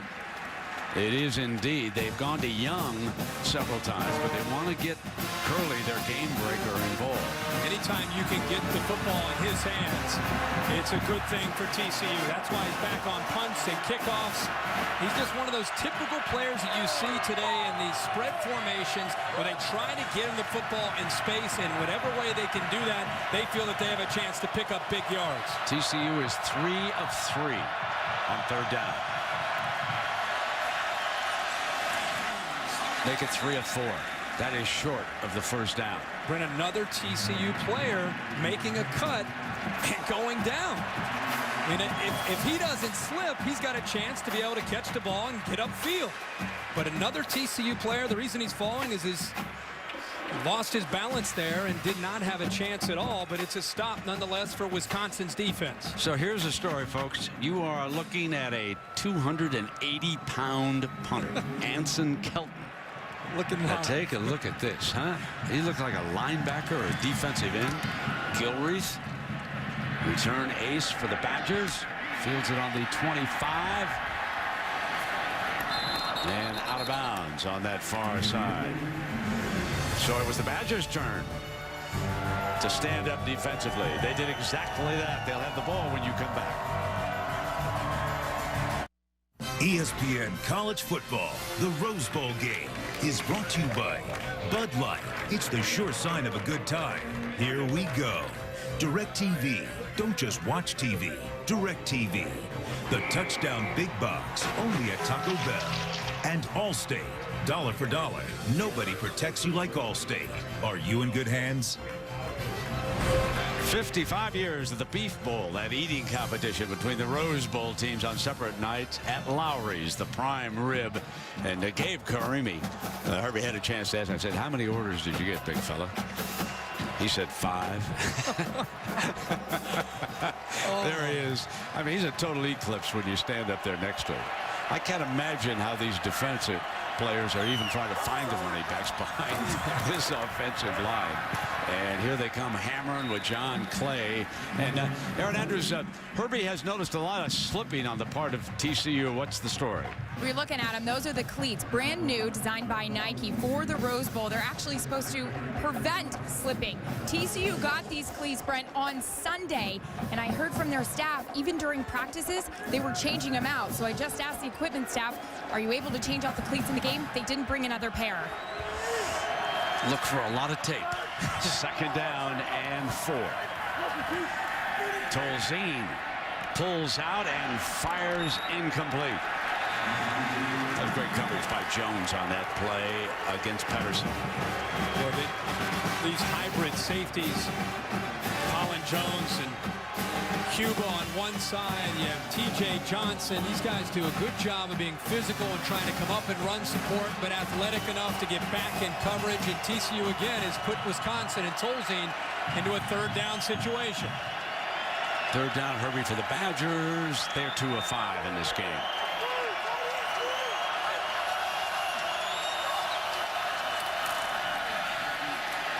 Under pressure, incomplete. Toon They've gone to him twice, and Jones is there again. He has done an excellent job. He's a senior from Bridgeport, Texas. Great coverage, and this time they got pressure finally on Scott Tolzien. It's the first 3 and out of the football game that we've had here, and it's TCU who's this time able to bring the pressure and lower the boom. They brought both their linebackers, and Tanner Brock got home. Tolzien lucky he got that ball off, but 2 plays back-to-back by Colin Jones and good coverage downfield. Now here we go with Curley. Back deep for TCU. Nortman, and it is stopped. Whistle blew.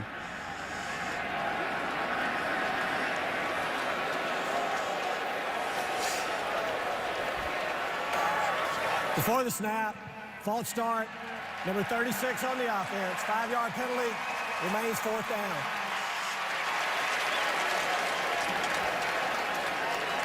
So Ethan Armstrong picks up that penalty against Michigan State.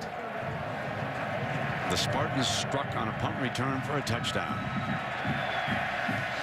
See what kind of coverage the Badgers come up with. And they're going to fake it and take off on this. And he dives for the first down. Oh, my, Brad Nortman. That's one of those where you better make it or stay away from the coach. Deja vu, Wisconsin with a Big Ten championship on the road in Iowa City. The exact same call, and this time Nortman was taking forever to finally get upfield. Here's our view from the DirecTV Ultimate Picture Cam. The hesitation, I thought he might have waited too long, but he's just buying time for the convoy to get in front of him. All of a sudden, he's become an offensive weapon for this football team this year. You don't see fake punts on 4th and 9. And your own 4th territory. and 9 very often. It'll be interesting as that was Ball back in the game. And I believe he'd just gone over 100 yards with that run. T.J. Johnson makes the stop. It'll be interesting to find out after the game if the youngster saw something and did it on his own back there, or they actually called for the fake on 4th and 9. Knowing Brett Bielema and the courage that he has shown this year, I think that was a call play. I don't think Nortman has the courage to be able to go out there on his own, although he did hesitate so early. But Brett Bielema, that could change the complexion of the game as far as the momentum as well. 2nd down and 6. Stoned in the backfield. Best defensive play of the game, and Tank Carter from Sweeney, Texas, makes it. This is textbook here for Gary Patterson. A great job by these linebackers the last 2 series of getting underneath the blocks and getting into the backfield. Tanner Brock starting this himself, and this time it's Tank Carter, 43. These 2 have been very instrumental this year for the Horned Frogs, and they're starting to settle down and get a better read on Wisconsin's offense. 3rd and 8. Can they find Lance Kendricks?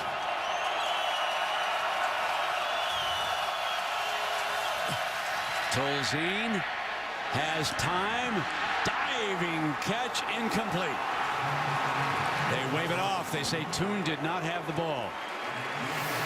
He's calling for the, hey, call the timeout. I caught this football. Make them review this. Well, we're going to take a look at it. What, that hand, his right hand looked like it might have gotten under. I don't know if the football touched the ground. This is a very tough call. Brett, just the effort here by Toon. Now that he's healthy, you can start to see the type of receiver that he is. I would think they're definitely going to take another look at this. Remember, it was ruled incomplete on the field. That's always a consideration on these plays. Yeah, there it is, stopped by Shaw, because the instant replay fellas are looking at it. The previous play is under further review. I'll tell you, the effort here on 3rd down. 3rd down. Watch his right hand. As it turns, does it get underneath before the ball touches? That is a tough call. What would be your call? I'd be looking at it. I think his right hand got underneath. I think it's a catch. What about you? I think his right hand, as it turns, remember, the ball underneath the football. It's incomplete if that ball slides. I honestly, as Dave Perry just told us, I did not see it slide, okay? So this is a very tough call from upstairs. Nick Toon thought right away that he'd made the catch, so we'll come right back.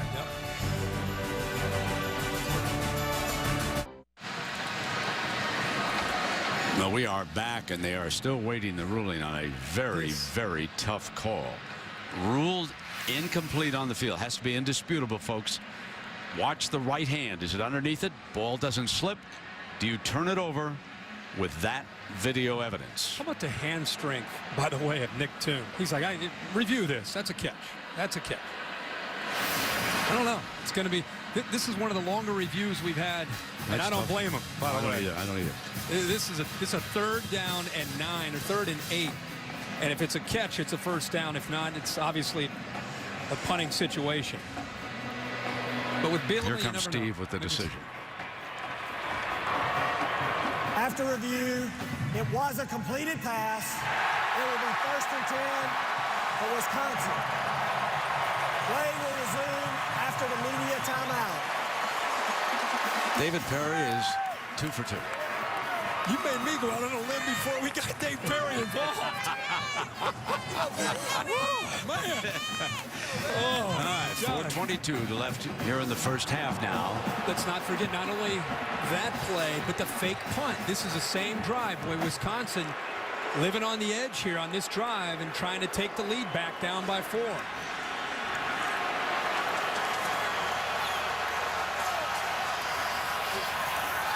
Play action out of the power formation. Tolzien is sacked for the first time today. He is ripped down, and Jones, one of the safeties, coming in.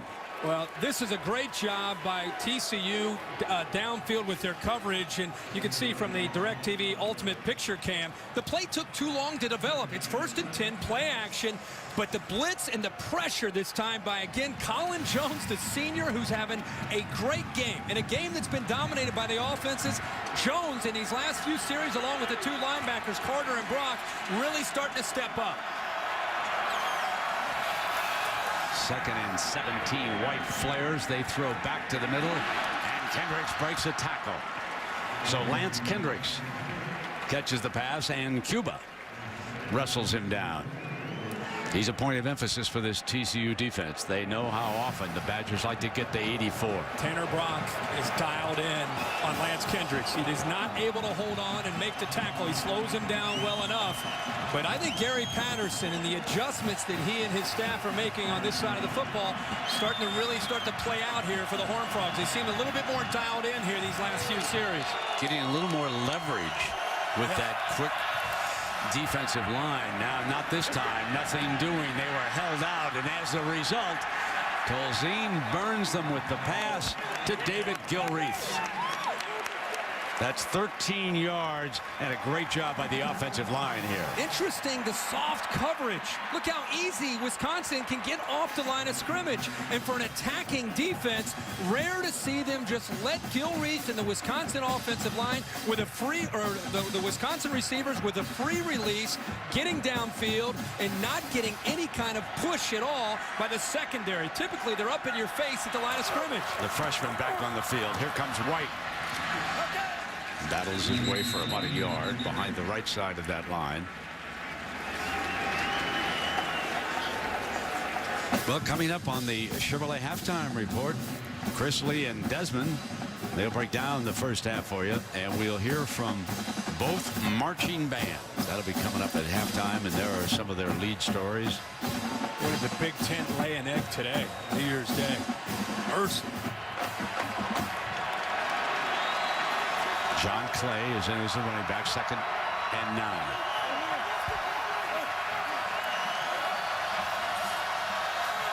Kendricks is on the right side of the formation. Nothing doing, and this is going to be 3rd and long. Carter again.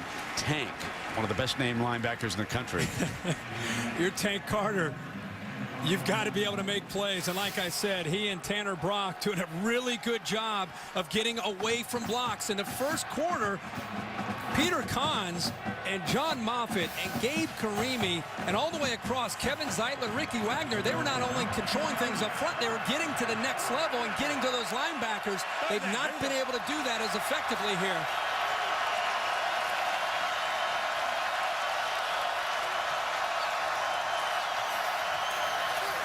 Tolzien has time, snaps it off a little short. got back to Kendricks again, and that was defended by T.J. Johnson. Well, if he was willing to go on 4th and 9, he will go on 4th and inches. Great effort here. Well, this is two of the best players on the field going head-to-head. Lance Kendricks against T.J. Johnson. Ball is thrown right on the money. Kendricks uses every ounce of his body, including his thighs there, to hold on to that football.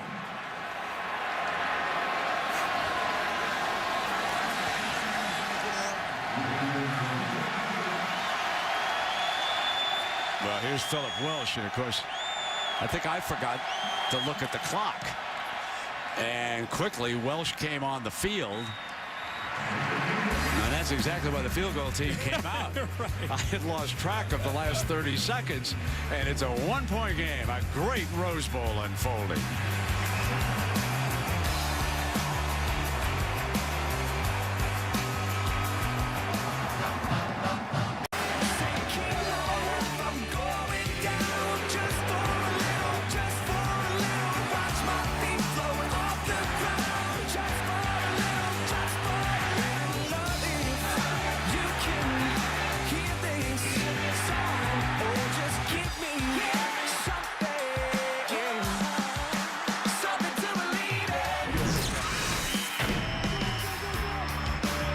Welcome back to the second half of the 97th Rose Bowl game, presented by Vizio.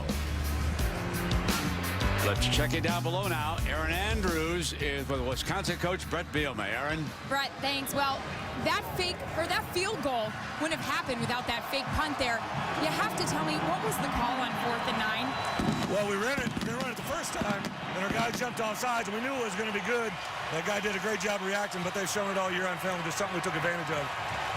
3rd down. How do you stop him? I know you just said that's the problem. That's the problem. Also, play action over our head. We told our DBs we're not going to give anything over the top.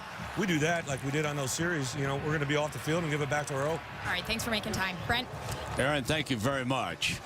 And certainly that clears up any guessing. It was certainly a call play by the coaching staff, and they come away with it. But Herbie, I want to go back to the last 7 minutes because the end of the half sort of got by me, and Wisconsin didn't use any timeouts. I think it got by everybody, including Bret Bielema in Wisconsin, because they're driving, and there was so much that happened. The fake punt, the catch by Tune where he got his hand under. The officials looked at it for 3 or 4 minutes, and I think the time got away from them because they're an aggressive coaching staff. They want points there, not just a field goal. They want to go for the end zone, and I think that the clock getting down that quickly may have surprised them. But now we get to the point where you look at TCU. Andy Dalton has accounted for 140 of the 141 yards of offense for TCU in the first half. They've got to be able to mix in some of their playmakers besides Dalton trying to carry everything.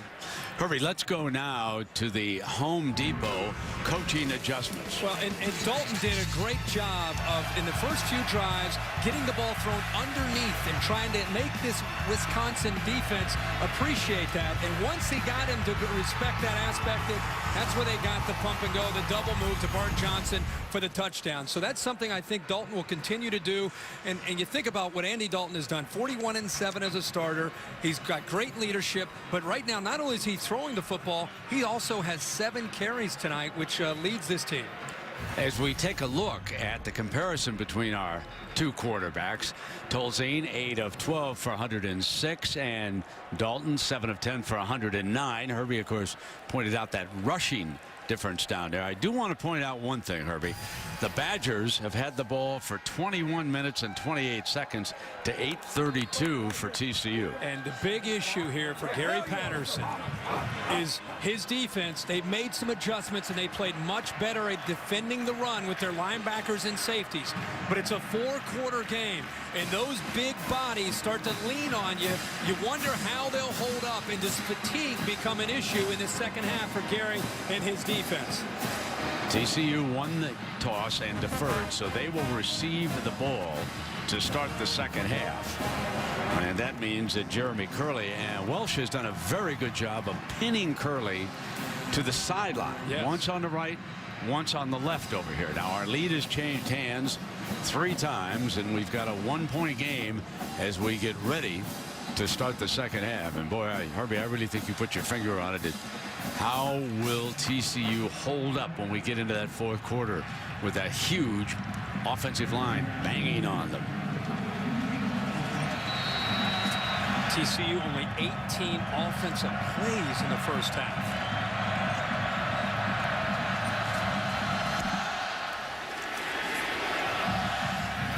Short and away from Curley this time to the out back, and a good decision again. Badgers special teams coming up big here, and Shivers makes the stop on Southward. No, I should say Southward brought down Shivers. Let me just reverse who was doing what. And here is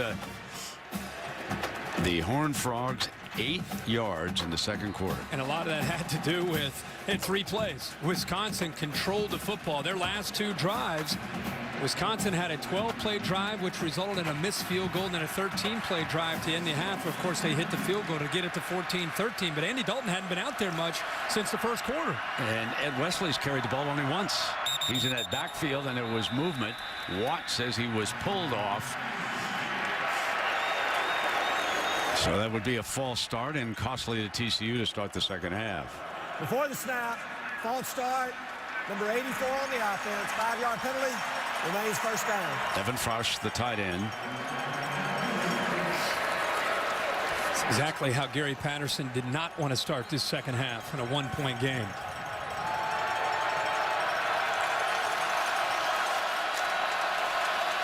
Wesley and Tucker both in the mix.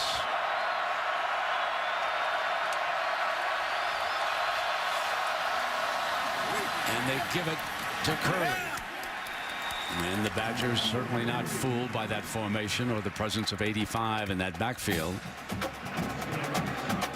Kind of that diamond formation that we've seen pop up here late in the year in college football. TCU, not that they've gone to it a lot, but I don't think they're very confident in running the football in the more traditional way. I think the thing that they feel most comfortable with in running is when they've run Andy Dalton with the zone read. Spread the field. Dalton hit on the release, flutters, and a penalty flag is thrown. Penalty flag is thrown. I believe it was Smith who had the coverage that time. Curley, the intended receiver.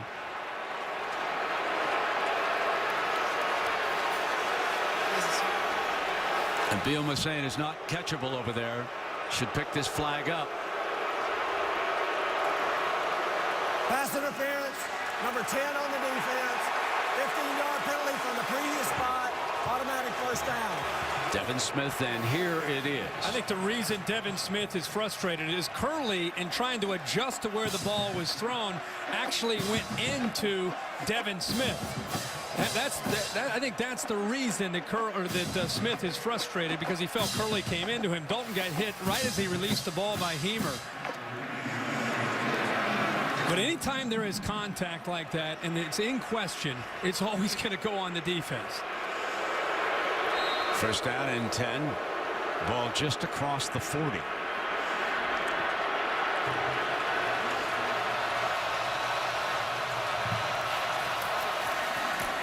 Now they get it to Wesley. Dances outside. Picks up a couple of yards on that first down. Sorensen making the stop for the Badgers. It's a TCU offense. It prides itself on running the football. Justin Fuente telling us this week, hey, we run the football to win games. We throw to score, but we run the ball. Our identity is our running game. And to think that they only had 1 carry by the running back in the first half is definitely not like TCU.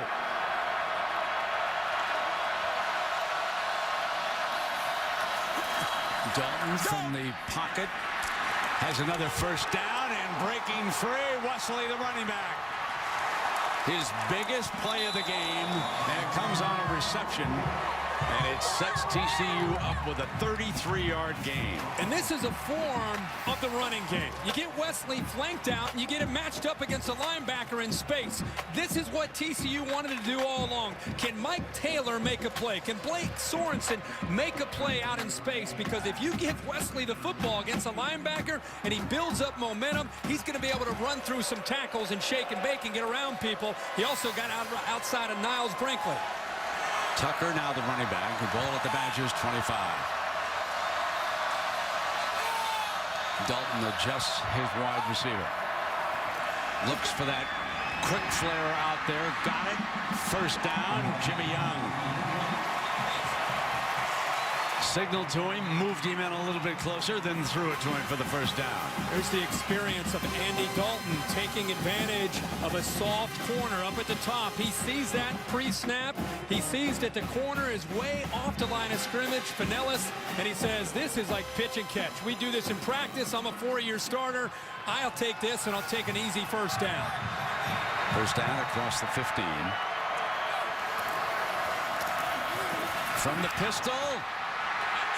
And it is first down and goal as Matthew Tucker busts a play, and TCU could be in business here. This time it's a zone read, and he's reading 93 Nzegwu, and because of the success of Dalton running the ball, this time Nzegwu, 93, there you see him, stays to the outside with the quarterback, Andy Dalton, and it opens up the back that time, Matthew Tucker, for big yards up the middle. Shivers is the lead fullback for him, and Shivers gets the call and barges on into the end zone. Touchdown, TCU. What a way to start the second half. Remember, they had the false start to go to 1st and 15 on the first play. 6 plays, 71 yards. They mixed the run with the pass, and Dalton puts them on the board. Don't forget the pass interference call. Absolutely. They get down inside there, and they give it to the big fella Shivers, who pretty good push. We've been seeing Wisconsin's offensive line get a push. That time the Horned Frogs getting a push. Evans tacks on the extra point. Still a one-possession game. TCU with the lead at the Rose Bowl, presented by Vizio. College football in high definition is presented by Vizio. Happy New Year, everybody. With Kirkhope Street and Aaron Andrews, I'm Brent Musburger. And Farmers Insurance is bringing you aerial coverage of this Rose Bowl game and coverage for your auto, home, life, and business. If you've just joined us, 21-13, TCU leads Wisconsin. And you can see the purple and red of a jammed Rose Bowl. Great day for a football game. The Horned Frogs just scored, and Kevin Sharples will kick it away. Gilreath on a big hop, drops it, picks it back up, and down inside the 10-yard line. There's a penalty flag. There is a penalty flag on the 15.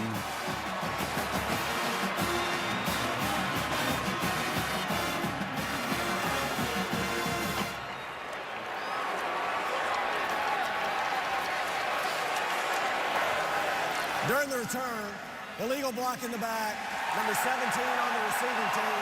A penalty half the distance to the goal, 1st and 10.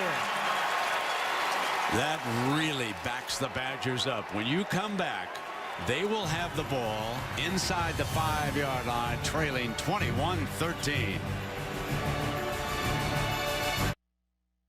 ESPN College Football, the Rose Bowl game, is brought to you by Discover. It pays to discover. Official card of the Bowl Championship Series.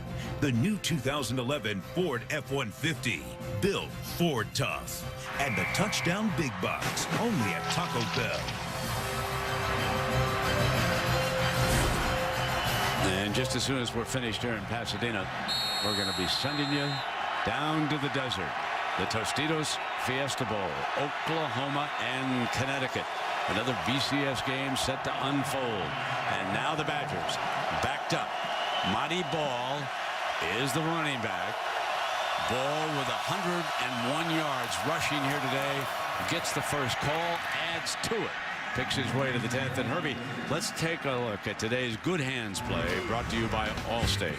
Late in the first half, Nick Toon on a 3rd down and 9 laid out and showed what good hands are all about. Strong hands here. They reviewed it, and the field they called it incomplete. They reviewed it and gave him the catch and gave him the first down. That is definitely Allstate good hands play so far in this Rose Bowl.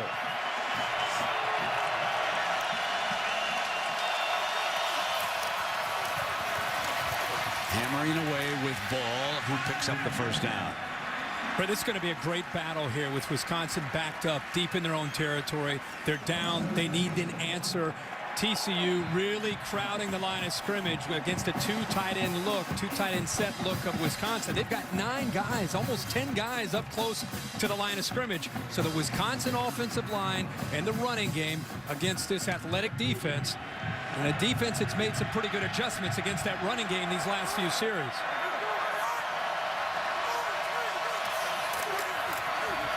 Ball, nothing doing. Tank Carter again. With Tanner Brock and Tank Carter, these last 3 possessions, they're getting behind and using their speed. The speed right now is blowing up this running game, and also great job by Wayne Daniels of beating the block by 48 Pedersen, the tight end. Nowhere to go, and all of a sudden the field beginning to tilt right now in favor of Gary Patterson in this defense. Tank comes out. Horned Frogs expect a pass.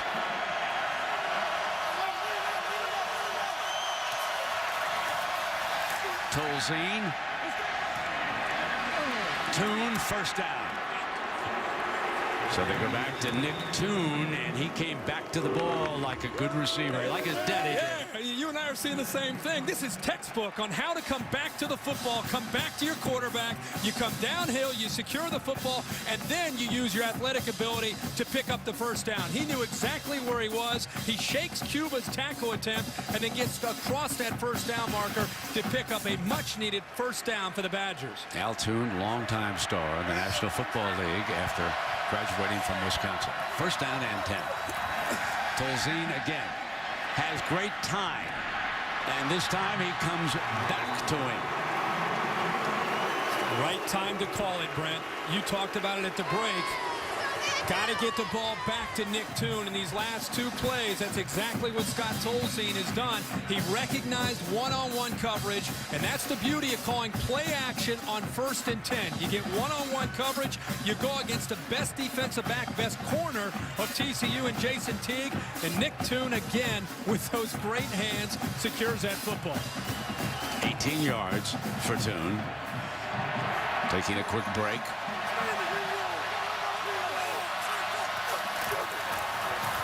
And they pound with Ball in that offensive line, who bounces outside this time. Makes the most of it before Teague trips him up on the play. I think it's time to recognize the Monty Ball story. When this camp started, and James White came in with a lot of recognition coming out of St. Thomas Aquinas, and he basically beat out Ball for that 2nd position behind John Clay. And instead of going in the tank, he lost his carries. He was right there for most of the season until the Iowa game. And when John Clay got hurt and James White got hurt, they turned to Monty Ball, and that was his coming out party. But he stayed positive all year. And White is now on the field. Gets the carry. First down. He's got that escapability. Sure does. He brings that nice change of pace, the burst, to be able to get away from a guy initially and to get upfield in a hurry. That's what makes this so neat, is you have Ball, who is kind of a combination of White and Clay. White with the speed and the quickness, Clay with the power, and Monty Ball has power, but also, as we've seen, he's pretty shifty and can bounce to the outside. Coaches tell us all 3, great relationship. They cheer for one another. There isn't any animosity whatsoever in that team, or that running back meeting room. Play action. Tolzien fires far side. Toon, incomplete. Terrific coverage by McCoy, and also I think that the idea to go back to 1st and 10 play action is what I think Paul Chryst knew he had to do. Great effort again by Toon, but let's give Greg McCoy who is at 5'10", going up against a big physical receiver. A lot of credit. The ball is perfectly thrown. It looked like Tune again was going to come up with a catch, but Greg McCoy does not give up on the play, and because he did not, he was able to fight that football away from Nick Tune, who's having a big night. Being coached up on the sideline. Tell her to go up in the air and take it out. And now they come back with a running play with the freshman White. This drive started on their own 5-yard line after TCU went up by 8 points. Tune is back on the field. He's returned for this third down.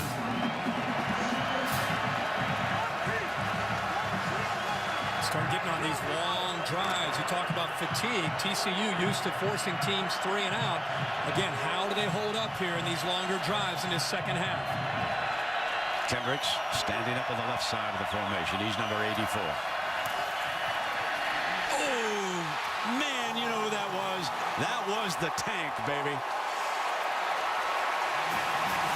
Oh, that hurt up here. What a great call by Gary Patterson, the head coach who's in charge of this defense. The blitz comes from the outside to the right. They brought one more than Wisconsin could handle up front, and they brought the pressure, and he just lowered the boom on Scott Tolzien. I don't even think Tolzien felt Carter as he came in there and got the penetration. And finally, we've had a punt in this Rose Bowl. Had one fake punt and fair catch at the 18-yard line. TCU with the lead. They'll have the ball when you come back.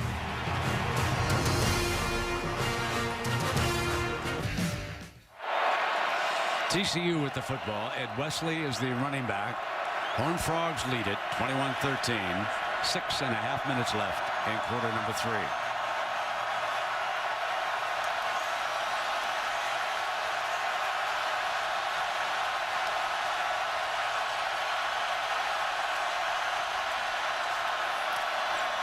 Wesley got the edge. Wrestled out of bounds. TCU by Boutron. TCU on that last play decided to bring Teague on the blitz, and here is Carter, who comes to the inside. They have 4 defensive players and only 3 Wisconsin blockers. That's a side adjust by the quarterback, but Tolzien took his eyes to the left. He never even saw the blitz from Tank Carter. Great call again by Gary Patterson and Dick Bumpus, the defensive coordinator.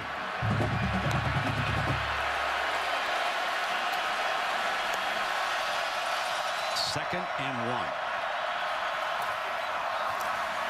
1. Read option. Dalton short of it. It'll be third down. David Gilbert read it well. It's one of the first mistakes we've seen Andy Dalton make. He's going to make the read right here as a defensive end on Gilbert. He's trying to decide, is he going to come down or is he going to stay outside? He gave the look like he was coming down to the back, which made Dalton think, I'm going to keep this and run for a first down. And then at the last moment, he jumped back out to the outside. So a poor read there by Dalton that prevented their getting the first down. Tucker and Wesley in the backfield.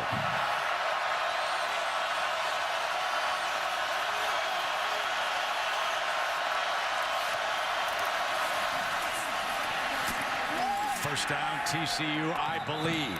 Valai pounded on him right near the first down marker. And they have moved the chains. Boy, how about the collision this time? Right there with Valai and Wesley. Enough to pick up the first down, but he sure earned it.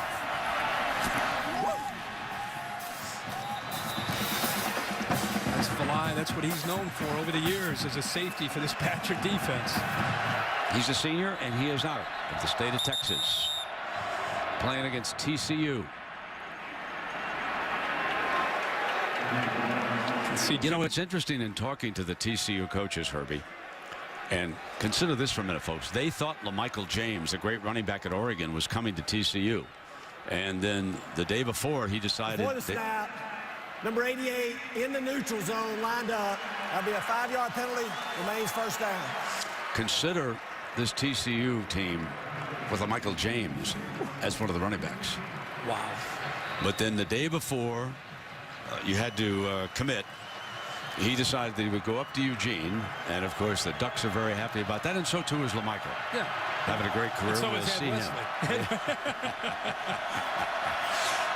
First down and 15 on the slant, and they put it Jeremy Curley's hands for the first down. Again, trying to isolate and get this defense in space. Look how big the opening is this time against this Wisconsin defense. It's a breakdown. This is just not good coverage by Smith and St. Jean of getting out and recognizing and reading the quarterback's eyes and getting over there. St. Jean exposed a little bit in coverage that time. A huge opening, and after another mistake on 1st and 15, Horned Frogs pick up a first down. Tucker and Wayman James now in that backfield. And here they come with number 32. And that is Wayman's first carry, redshirt freshman out of Sherman, Texas. We're starting to see the backs get their hands on the football. Wesley and Tucker and Wayman James, kind of the bowling ball of the trio.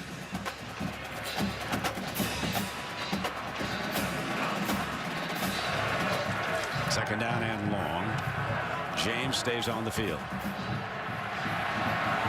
The great All-American center, Jake Kirkpatrick, over the ball, number 76. Another perfect snap. Let's go!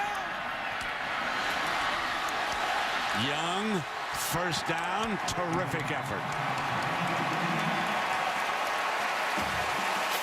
The thing I love about Jimmy Young is he had 59 receptions back in 2008. He's an unselfish player. He only had 27 receptions this year as a senior, and he does not complain. He's just happy with the success of the team. A little move, a little dip to the outside. He cuts it back to the inside, maintains his balance, and then gets upfield again for another first down. And good timing between Dalton and Jimmy Young. Tucker and James check into that backfield, that pyramid look. Play action, Dalton incomplete down the near sideline. James the target. These receivers are getting a lot of attention when they go downfield. And TCU's had some success with their vertical pass game. And when they send a receiver downfield, it gets a lot of attention. Josh Boyce that time got downfield, and 2 or 3 Badger defenders were running with him, and it opened it up down the sideline there for Wesley. Hicks is 1-on-1 toward the top of your screen. They're going to run Curley. Second time they have used him as a running back out of that formation to the 40-yard line, and Aaron Henry makes the defensive play for the Badgers. It's a big third down for both teams. Clock starting to become an issue in this game, especially if TCU is able to keep this drive alive and get more points on the board. Need to cross the 35 for the first down. When Dalton has time to throw, pretty effective converting on third down. They're 4 of 5 tonight.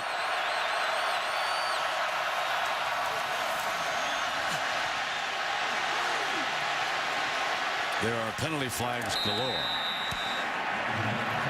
It's like a couple holding calls, but with them not converting, let's see what Brett Bielema decides to do here.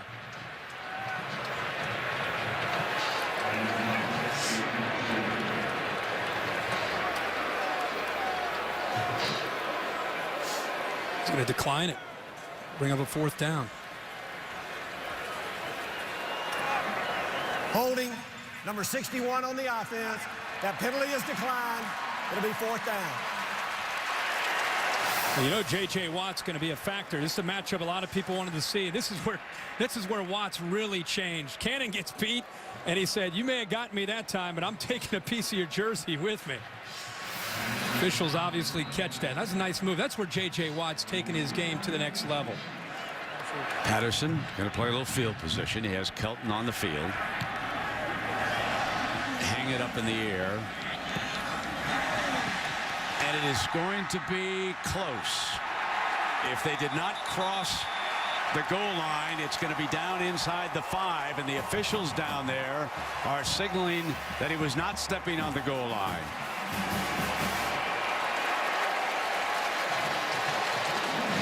That's a beautiful play.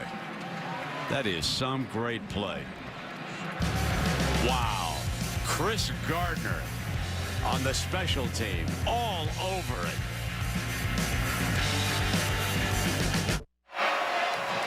Well, there's a look at the DirecTV drive to the national championship. And the next time ever you and I will see it, it'll be in Glendale.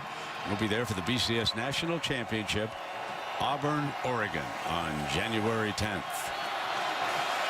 So the Badgers again backed up. Remember, their last drive started at the 5-yard line. This one will start at the 3-yard line. So in terms of field position, TCU has dominated over the last couple of drives.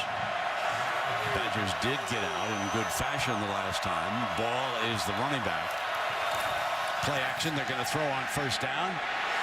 Primary covered. Comes back the other way. Incomplete. Let's check in down below with Aaron Andrews. Aaron. Brent, Wisconsin's offense without tight end Lance Kendricks right now. He's in the locker room getting an IV. They said he's cramping up, and there's really no word on his return. I'll let you know if we find out. Wow. That's very, very significant for Wisconsin. Losing their best threat as a receiver along with Nick Toon. That means Jacob Pedersen will have to step up and become that go-to target as a tight end. Inside of 2 minutes in the third quarter.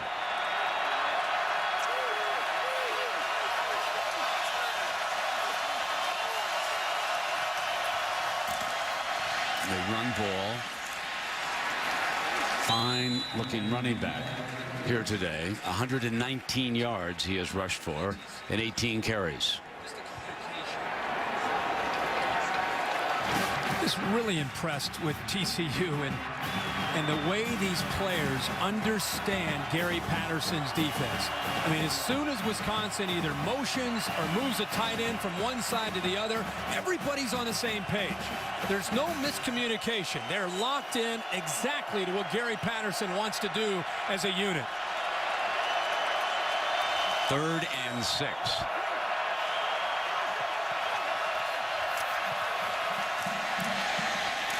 Ball will not get it. Fumble. Ball comes loose, but it was down. This will be 4th and short. 1 minute left. If you weren't with us earlier, coming out, not in this bad a field position, I should point out, but on 4th and 9, Bielema, the team, went for the fake punt. You would not expect it here. No. We've seen it before with Brett Bielema. Nortman with the punt. And remember who's back deep now. Jeremy Curley.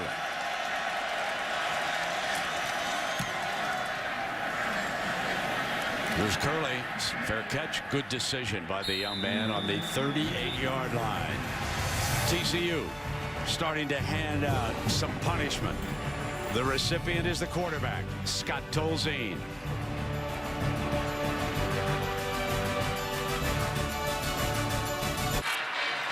We welcome you back to the 97th Rose Bowl game, presented by Vizio.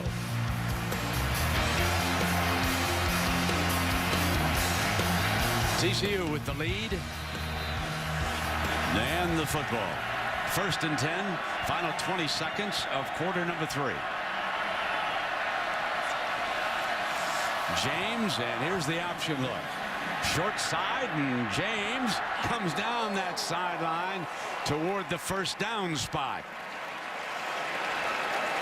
What a fine run by number 32 down that sideline. And was that Froush, the tight end, Herbie? Yeah, Evan Froush just does a good job on the right. Watch him sustain the block on Mike Taylor. He just sets the edge right there. You get a block by Brock, but in the inside there, Froush really does a good job of being able to lock up with Mike Taylor and give the running back some room to get downfield. Nice job by Wayman James. TCU 1 quarter away from winning the Rose Bowl. This is the only major bowl game that TCU has never played in. And now they're closing in on a win.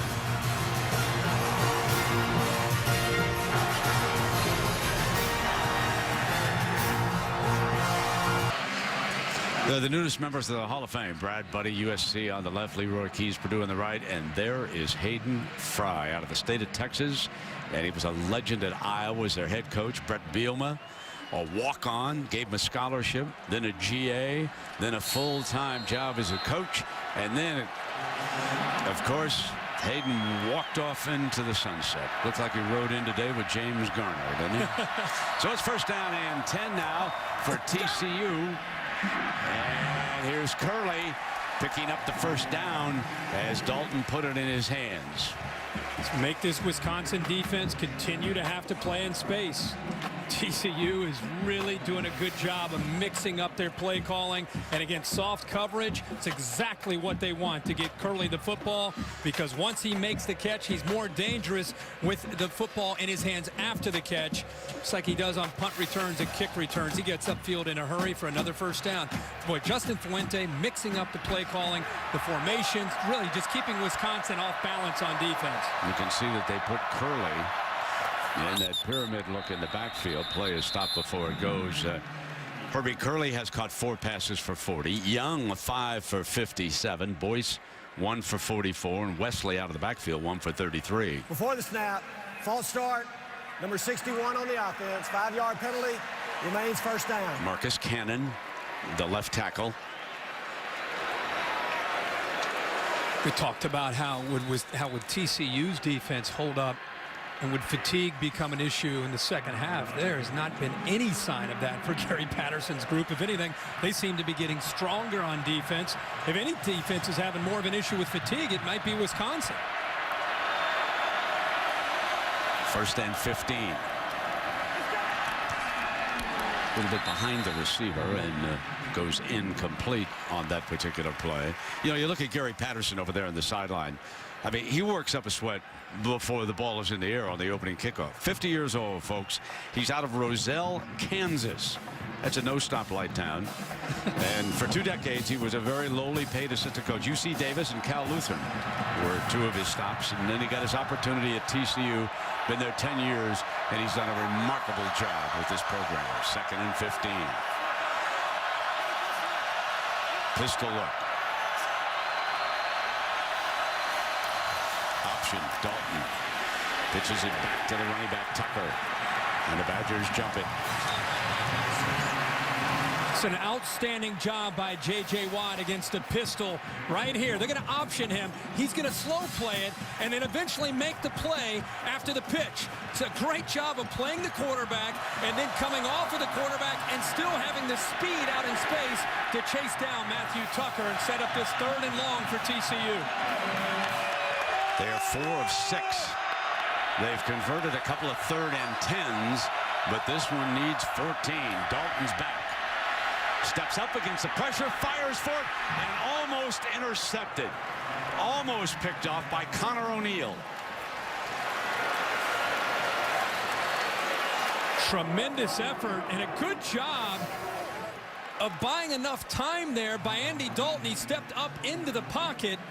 And boy, what that looked like, and until his own man ended up knocking him back, I thought O'Neill had that football, but Aaron Henry jarred the ball loose. So here's Kelton on to punt again for TCU, and David Gilreath holds the Big Ten career records for kickoff returns, and he's a fine punt return man, but that a fair catch as it's hung in the air, and the Badgers just have not had good field position here in the second half. This time they'll start from the 10. Right after we finish the Rose Bowl game presented by Vizio, we're going to be taking you down to the Tostitos Fiesta Bowl. Bob Stoops and the Oklahoma Sooners arriving for their engagement with Connecticut. That'll be coming up next. Stoops, as head coach of the Sooners, won his first 2 BCS games, but he's been in a slump ever since. As we bring you back to the shadow of the San Gabriel, sunset closing in on one of the great scenes in American sport. They start to pound now with John Clay. Jones making the stop. So here's the issue in the 4th quarter. Who will be worn down? Right. Who survives here in the 4th quarter? We've got an 8-point game. Give TCU a lot of credit. Anson Kelton, their punter, with the lead. When they're not scoring, they're pinning Wisconsin deep in their own territory. In fact, these last 3 drives, they started at the 11-yard line, their own 5-yard line, and own 3-yard line. So It's a challenge for Wisconsin to get back in this game. They got to drive the length of the field. Lance Kendricks is back, and that was stopped. False start. That'll cost the Badgers 5 yards.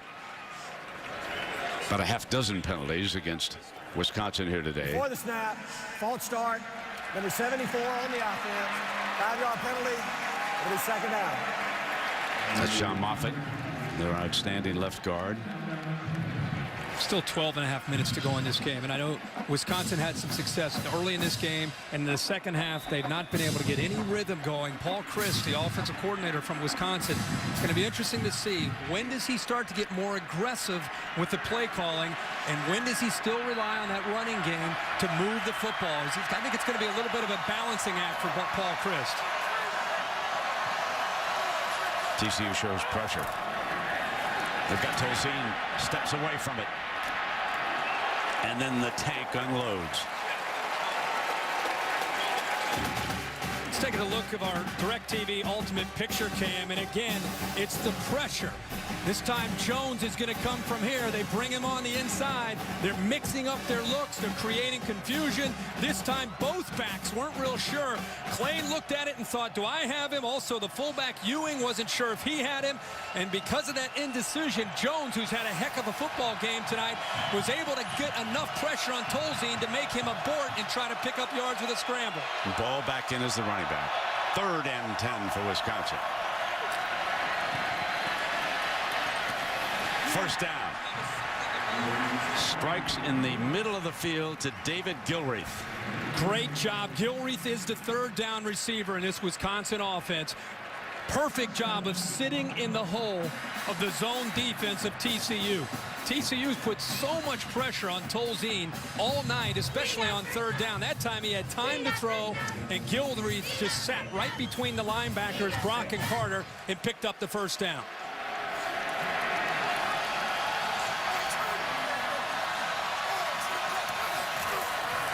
Play action on first down. Going to go deep far sideline, and it's incomplete. McCoy had coverage on Gilreath. The biggest challenge for Tolzien and Wisconsin getting back into this game is they really don't have the vertical pass game. But when they have hurt teams this year, Brett Bielema and Paul Chryst and Scott Tolzien, what they've tried to do is they've made you get out of position off of play action, and they usually throw intermediate passes, short passes. Very rarely do they try to stretch the defense downfield because they don't have receivers necessarily that are built for that kind of offensive philosophy. Timeout. Timeout. Wisconsin. That's their first time out of the half. We'll take a break. TCU 21, Wisconsin 13. 11 minutes remaining when you come back. ESPN College Football, the Rose Bowl game, is presented by Vizio, delivering entertainment freedom for all. And in part by Cadillac, the new standard of the world, and AT&T, the nation's fastest mobile broadband network, period. Our scene, Pasadena, California, the Rose Bowl game presented by Vizio with Kirk Herbstreit and Aaron Andrews. I'm Brent Musburger. Happy New Year, everybody.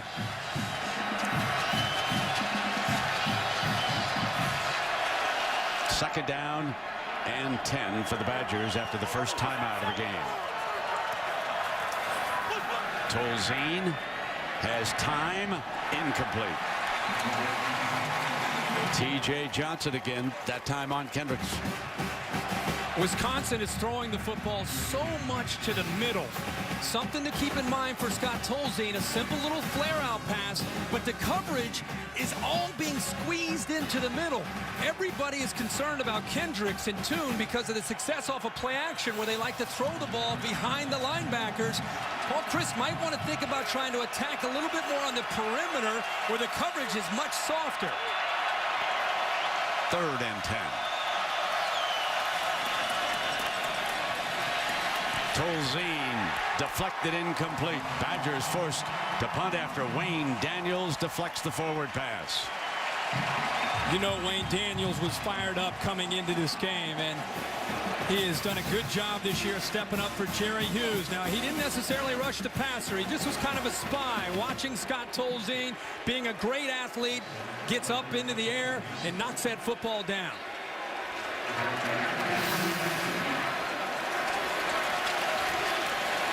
Nortman to punt.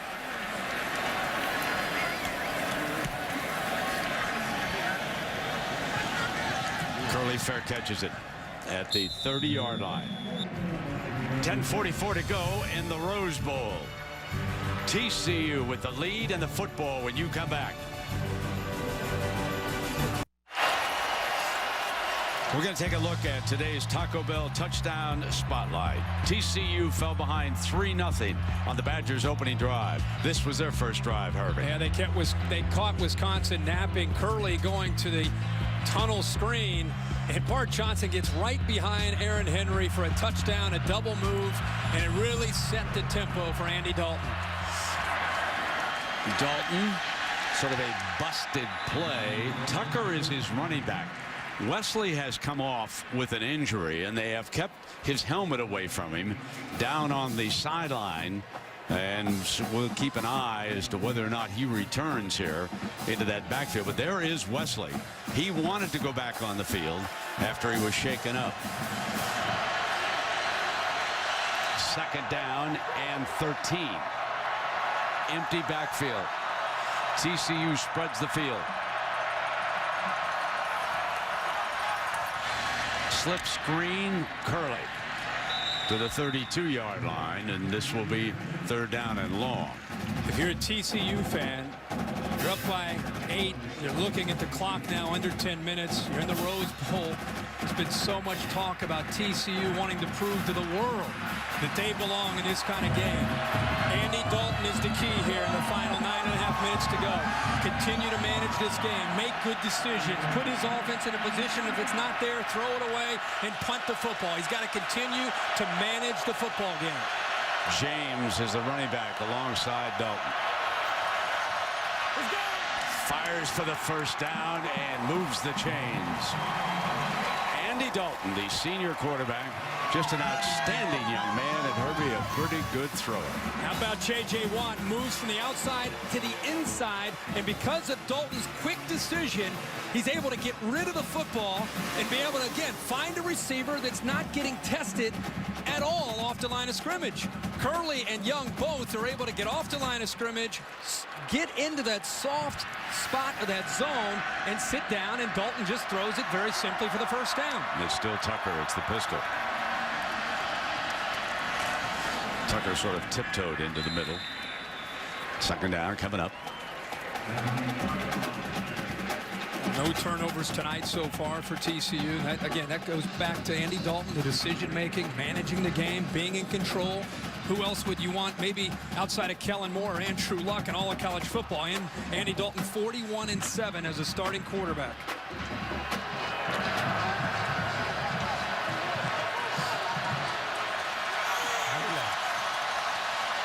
Second and 7.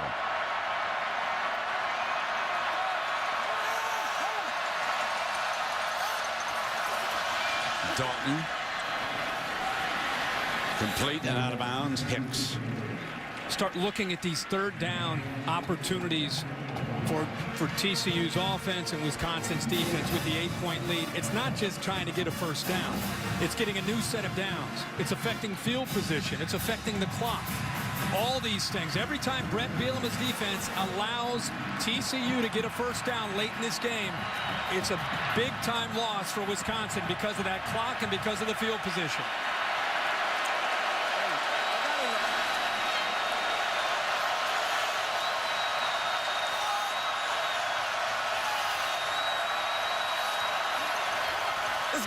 Dalton deflected, incomplete. Great play by Nzegwood. Nzegwu makes the play defensively, and the punt team is on the field again for TCU. And if Nzegwu doesn't make this play, look at the coverage, how soft it is on third down. Nzegwu jumps up as a defensive end, but if he does not do that, Boyce is able to come through on that quick slant and pick up another first down. Wisconsin catches a break because of Nzegwu's athletic ability to get up and knock that ball down. Gilreath. Bad snap. Tracked down by Kelton. Gilreath will find nothing to the 23-yard line, and again the coverage team by TCU. 7.5 minutes. Badger football when you come back to the Rose Bowl. Farmers Insurance brings you aerial coverage of the Rose Bowl game and coverage for your auto, home, life, and business. Thanks for being along with us on this special Rose Bowl occasion. Non-automatic qualifier TCU shows up, and they lead the co-champion of the Big Ten. Best starting field position this half. Right now, 23-yard line. Wisconsin 3 possessions this half and 3 punts. John Clay is the running back. Clay. For a fine first down and 14 yards before McCoy can wrestle him down. John Moffitt leads the way. The big left guard coming around to be able to pick up a block and get into that traffic. And Clay showing again very nimble on his feet for a guy that's 255 pounds. If he didn't run into his wide receiver, Nick Toon, I think the big fella may still be running.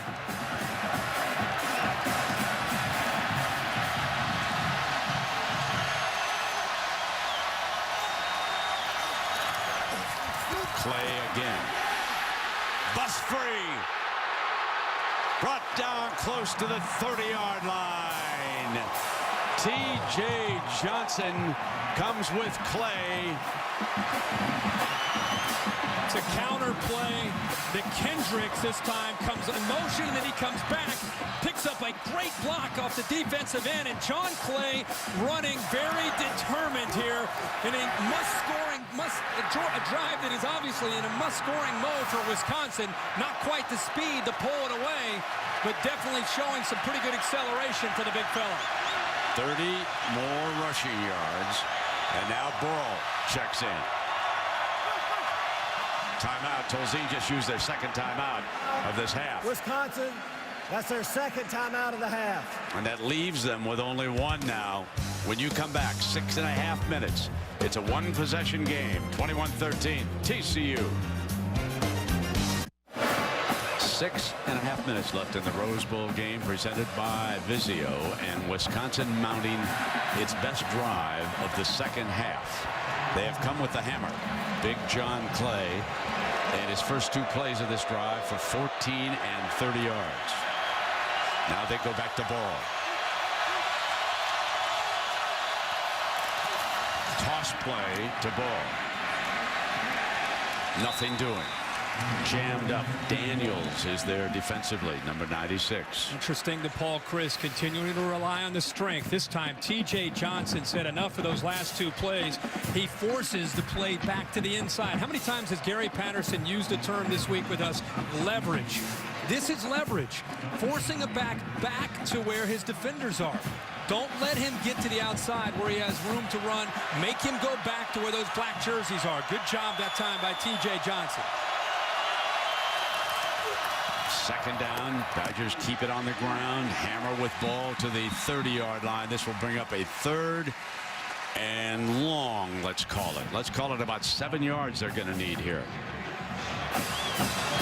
Comes down now to Scott Tolzien. The offensive line, the last few third downs have not done a good enough job of giving him time to throw. You've got to think Gary Patterson will get pretty creative here on this third down. Try to get pressure, try to get to the face. And let's see if Tolzien can either find Nick Toon, number 1, or Lance Kendricks isolated one-on-one.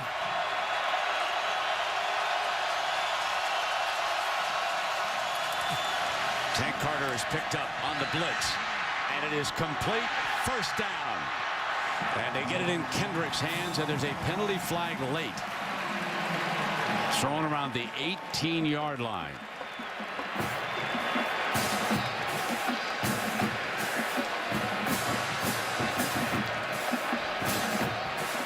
thing it looked like could have been was possibly a block in the back as Kendricks was being tackled. There was no foul on the play, no block in the back.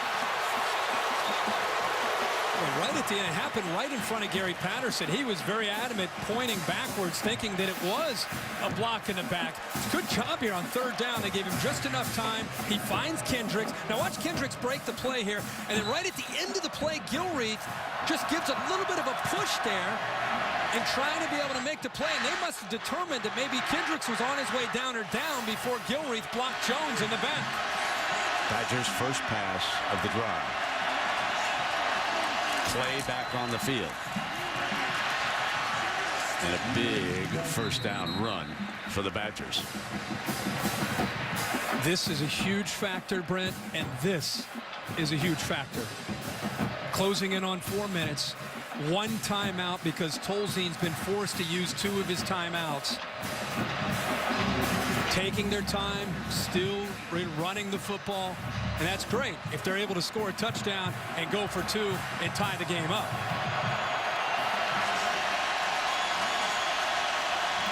Second and 5. Again, Clay. First down, no. Very close. Boy, this is a great effort by John Clay. A lot of people wondered how much would John Clay play tonight. The way Monty Ball and James White finished those last 4 games, would the Doak Walker finalists get an opportunity to play tonight? And it's the first time we've seen a Wisconsin offense come alive in the second half, and it's because of John Clay and this offensive line helping the Badgers get down the field. 3rd and 1. ISO look with the formation. Clay follows the fullback for a first and goal. 3:15 and counting. Need a touchdown and a 2-point conversion. They've been running the football so well. It gets so much tougher inside the 10-yard line against TCU's defense. Scott Tolzien is lethal in this area with the play-action pass. Now, they might just keep pushing because they might feel like they're wearing down this defensive line. But Lance Kendricks, in this situation on play-action, a lot of times is able to get behind coverage for touchdowns off of that look.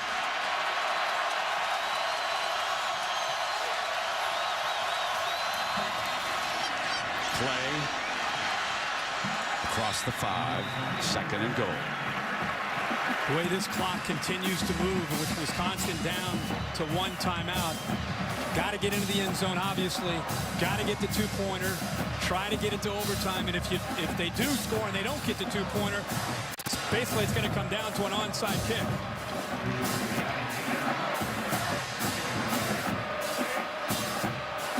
They're taking their time, working the clock, not to give Andy Dalton too much time if they do put this ball in the end zone.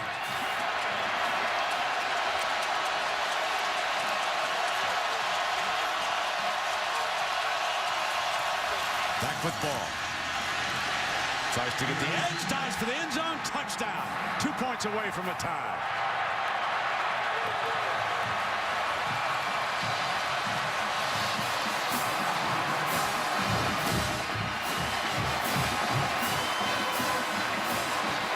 John Clay does most of the work, but Monty Ball, again, pretty versatile back, has quickness, but also enough power that time to get through the arm tackles.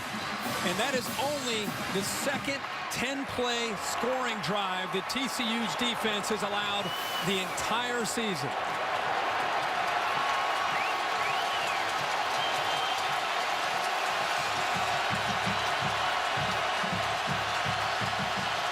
Three yards away from a tie. Ball stays on the field.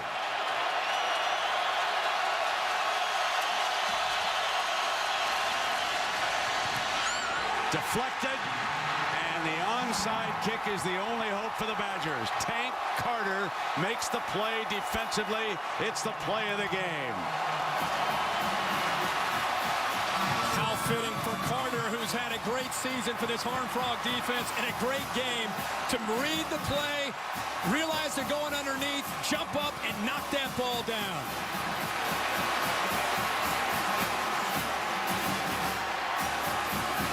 Clinging to a lead at the Rose Bowl, trying to make history.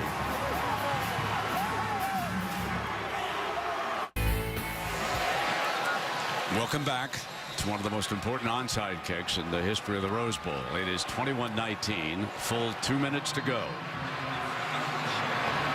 It'll be up to the Badgers to try and recover this ball or jar it loose after it travels 10 yards. The TCU players can move up. They can down it after it is kicked. And a very superstitious head coach is hanging on by a shoelace.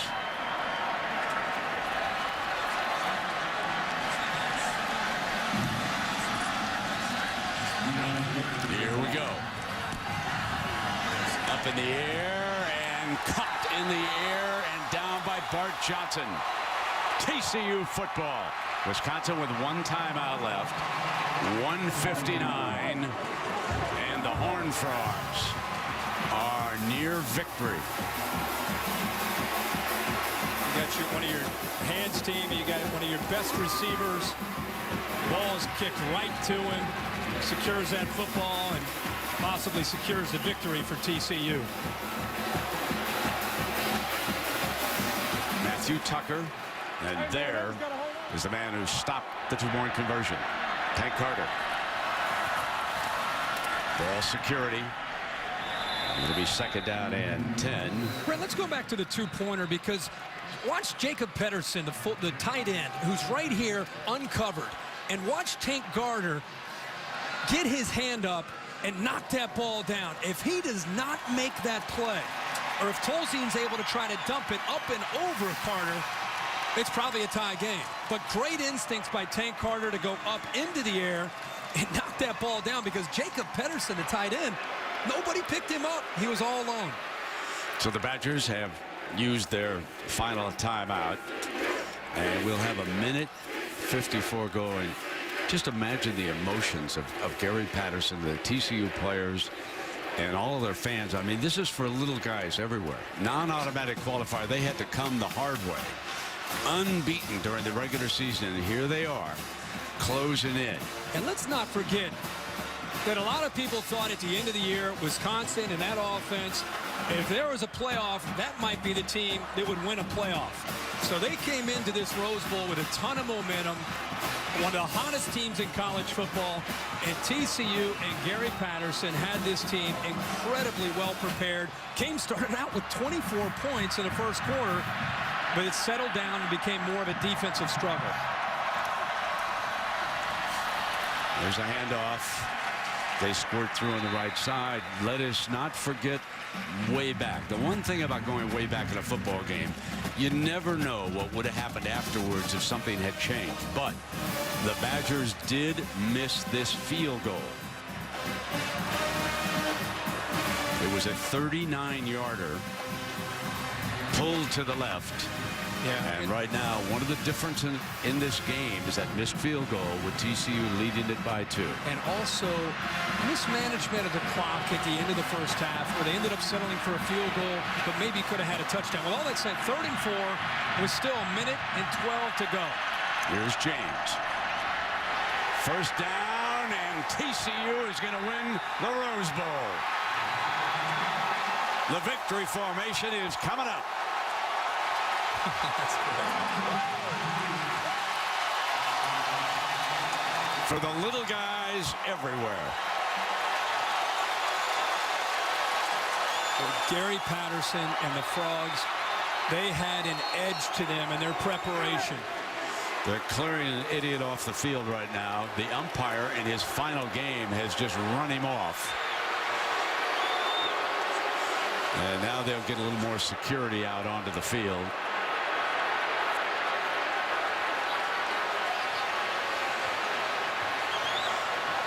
One minute remaining. And what a story this is for this school of 9,000 down in Fort Worth, Texas. It's a private school, outstanding school of business. And if you're interested in TCU, the annual cost, including housing, books, and fees, $41,100. That's a bargain, folks. Yeah. If you like to go to a school with a good football team, it's a place to go. About 9,000 students, I think, down there. It'll be a wonderful place. Brett, how much will this win, you think, affect the long-term discussions in the future about the BCS and a non-automatic qualifier, and whether they belong or whether they don't? There's so many people that would just kind of dismiss TCU or Boise State. You wonder if a win like this could change the climate in the future, even though TCU goes off to the Big East, of the little guy having a chance to play in the big game. It's one game on one night. Teams like this can play with anybody. No, don't do that. This game's not over. He said, what's wrong with you? What's wrong with you guys? Don't you know we play to the end? You see what they said? Yes, sir. Yes, sir. I love that. Yes, sir, Coach. It's the best part of the night. Yes, sir. He's done such a great job down there. Big smile. And why not? There it is. Andy Dalton and TCU win the Rose Bowl. One for the ages.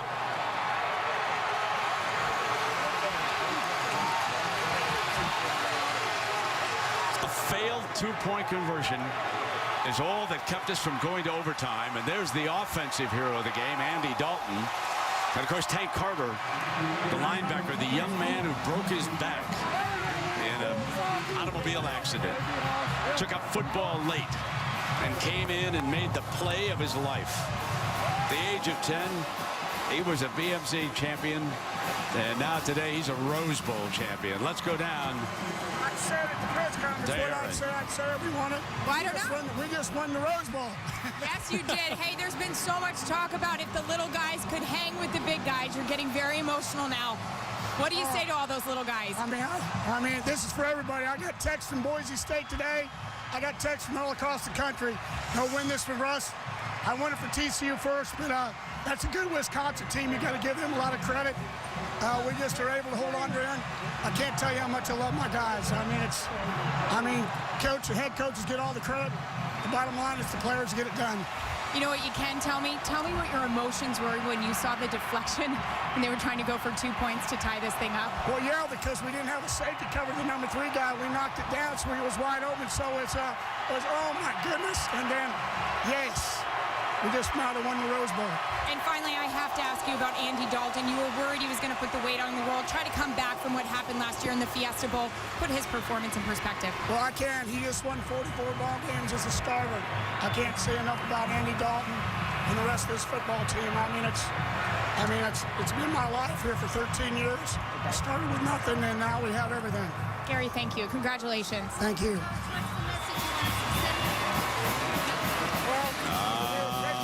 There it is. But the game is over now. And that great speed, they were able to catch him. There he got the best. And let's go down to Aaron with the quarterback of the day, Andy Dalton. And he just said, wow. Well, Andy, the first non-AQ to not only play in the Rose Bowl, but to win it. How does that sound? It sounds amazing. It's something we worked so hard for, and see all the hard work pay off, and to play in an outstanding game in the Rose Bowl against a great opponent, Wisconsin. We're thrilled and we're happy with the victory. You guys said all the right things this week when people asked you, are you playing for the little guys out there? What do you say to that now? That's what we were doing. We weren't just playing for TCU, we were playing for all the non-AQ schools out there.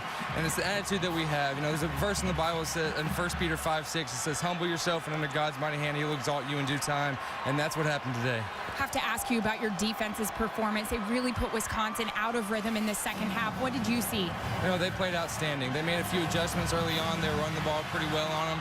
And, we fought hard. All we had to do was win by 1 point, and we won by 2, so I'll take it. And what was working for you tonight? We had a lot of things. They were lining up and playing. We had a good game plan coming in, so we executed well and got a big win. Thanks so much. Thank you so much. Well, Aaron, this was the play of the day. Tank Carter, that BMX youngster who turned to football. And as Herbie told you, watch number 48 turn wide open. Nobody on him, as Coach Patterson pointed out. And Carter simply swats it away. Just one of those plays that you'll remember forever out of Rose Bowl lore. Just great to see Gary Patterson finally let go. But that was a heck of a play by Tank Carter. And let's go down to Aaron. We just made him come off the stage really quick. First of all, take us through the play of the game, the deflection. Oh, well, that's just the way it happened. They came out, and we knew we had to stop them so we could win the game. They only need 2 points. And I went to go blitz, and I just stepped back, and I seen him cock his hand back, so I jumped up and swatted it away. What was the emotion like when all your teammates and your coach came up to you? Oh, there's nothing. I can't even explain. It feels so good to be out here at the Rose Bowl and get this win for TCU and the program. Definitely bring it back to Fort Worth, the win and everything. It just feels amazing. And what about for you? You've been through so much adversity in your life. At one point through a car accident, you didn't even know if you'd ever walk again. So put that into perspective. Oh, I just took it one day at a time. You know, all that really just back in the day, I just need to do what I need to do and play with the team, and we all played as a group, and that's the way it went down. And today we came out with a win, and it feels good. Go up there and get your trophy. Congratulations. Brent, back up to you. Aaron, thank you very much. And they are ready to present the trophy. Let's go down to Chris Fowler. Chris. Brent, thank you very much. An ecstatic bunch of guys in purple and black here. A soaking wet head coach about to clutch the Rose Bowl trophy. And to make the presentation, the president of the Tournament of Roses, Mr. Jeff Drew. Jeff? Coach Patterson, on behalf of the Pasadena Tournament of Roses, I want to congratulate you on being 2011 Rose Bowl champions.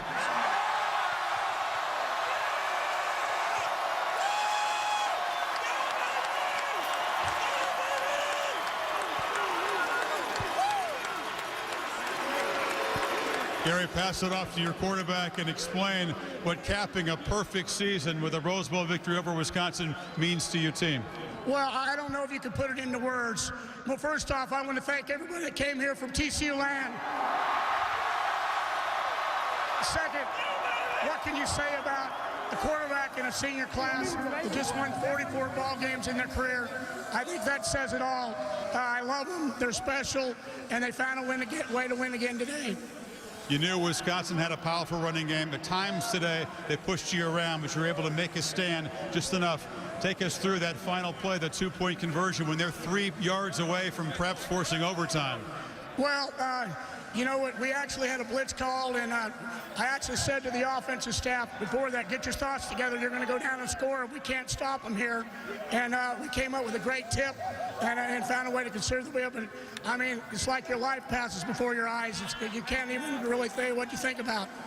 Gary, you've been saying that you've been playing for a bigger cause, not just for TCU, but for all the, quote, little guys, the outsiders in college football. What does this say about where we are in this sport at this time? Well, I've been saying for a while that parity in college football is hit. You know, I got texts from everybody across the nation, from Boise State, from schools all over, wishing us good luck and saying we were playing for them. And today we played for us, and we played for everybody else out there that wanted a chance. So here we go. It's been a long building process. This is the pinnacle. You see these guys behind you, confetti in the air in Pasadena. Can you believe it? No, I can't. I'll probably have to go home and lay down and probably wait till I get back to Fort Worth before I'll be able to say, we just won the Rose Bowl. Gary Patterson losing his voice, but his team didn't lose a game all season long. Congratulations, the Horned Frogs, champs of the Rose Bowl. Let's meet the players of the game. The offensive player of the game, the quarterback for the Horned Frogs, is Andy Dalton. Andy, you cap off a brilliant career, all those wins as a starter. I know you wanted to play better tonight than the bowl last season. What would make the difference for you? You know, we knew we had to come out and execute well, and we did that early on. We started fast, and, you know, it helped us get the big win. You guys didn't have a usual dominant ground game. You really had to make a lot of passes tonight, a lot of key plays with the passing game. And we had a lot of players make big plays. You know, the offensive line did an outstanding job. Guys making big plays on third downs. And so, you know, that's what we had to do. Not many people come to TCU and dream about an undefeated season and a Rose Bowl. Put this into perspective from the player side of things. You know, we knew we had a shot. We felt like we had a great class coming in and with a lot of good players, but it's a dream come true. It's what we set out to do, and the hard work's paid off. The guy next to you, Tank Carter, who's the defensive MVP, we'll talk to him in a second. He batted down the two-point conversion. What was your reaction from the sideline watching that play? You know, we knew there was still some time on the clock, so we had to go out and get the first down. But, you know, it was a heck of a play, and he did an outstanding job. Andy, that trophy is yours. Congratulations. The offensive MVP, Andy Dalton of TCU.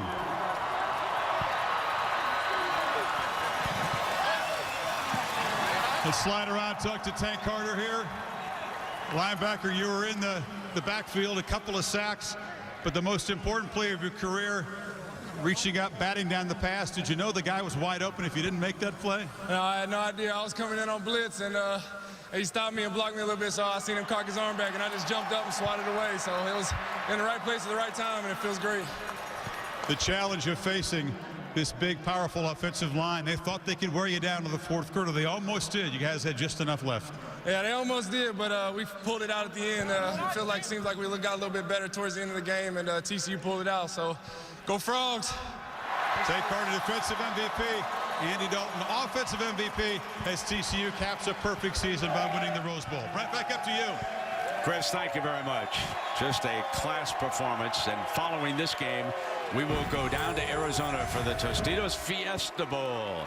And there you see the two fine head coaches, Herbie. Yeah, Oklahoma and Bob Stoops. They've lost 5 straight BCS bowl games. Heavily favored over UConn. Will they show up motivated and excited, I think, is a big key. Yeah, Randy Edsall has done a great job. He'll bring the hammer in that game. He's got a real good running attack. But Oklahoma was something to prove in this game because they've lost their last 5 BCS games. Yeah, I think Jordan Todman will be a big factor, but I really think for UConn to compete, their quarterback, Zach Frazier, will be the key, because I think Oklahoma's going to put everything on Todman to stop him because he's so explosive, and see if Zach Frazier has what it takes to be able to move the football. I think Oklahoma, if they show up mentally, they should be okay. And meanwhile, we have had a fabulous Rose Bowl. One of the things, Herbie, that really has struck me about TCU, at no point during this buildup did this team ever lobby or say that we should be playing for the national championship. To a man, they said, we are delighted to be going to the Rose Bowl. We look forward to playing Wisconsin, and then we will let the polls take it from there. They're a class program led by a class coach with a class quarterback in Andy Dalton. They deserved everything that they were able to achieve tonight. And I tell you, they were tested. It was 14-10 early.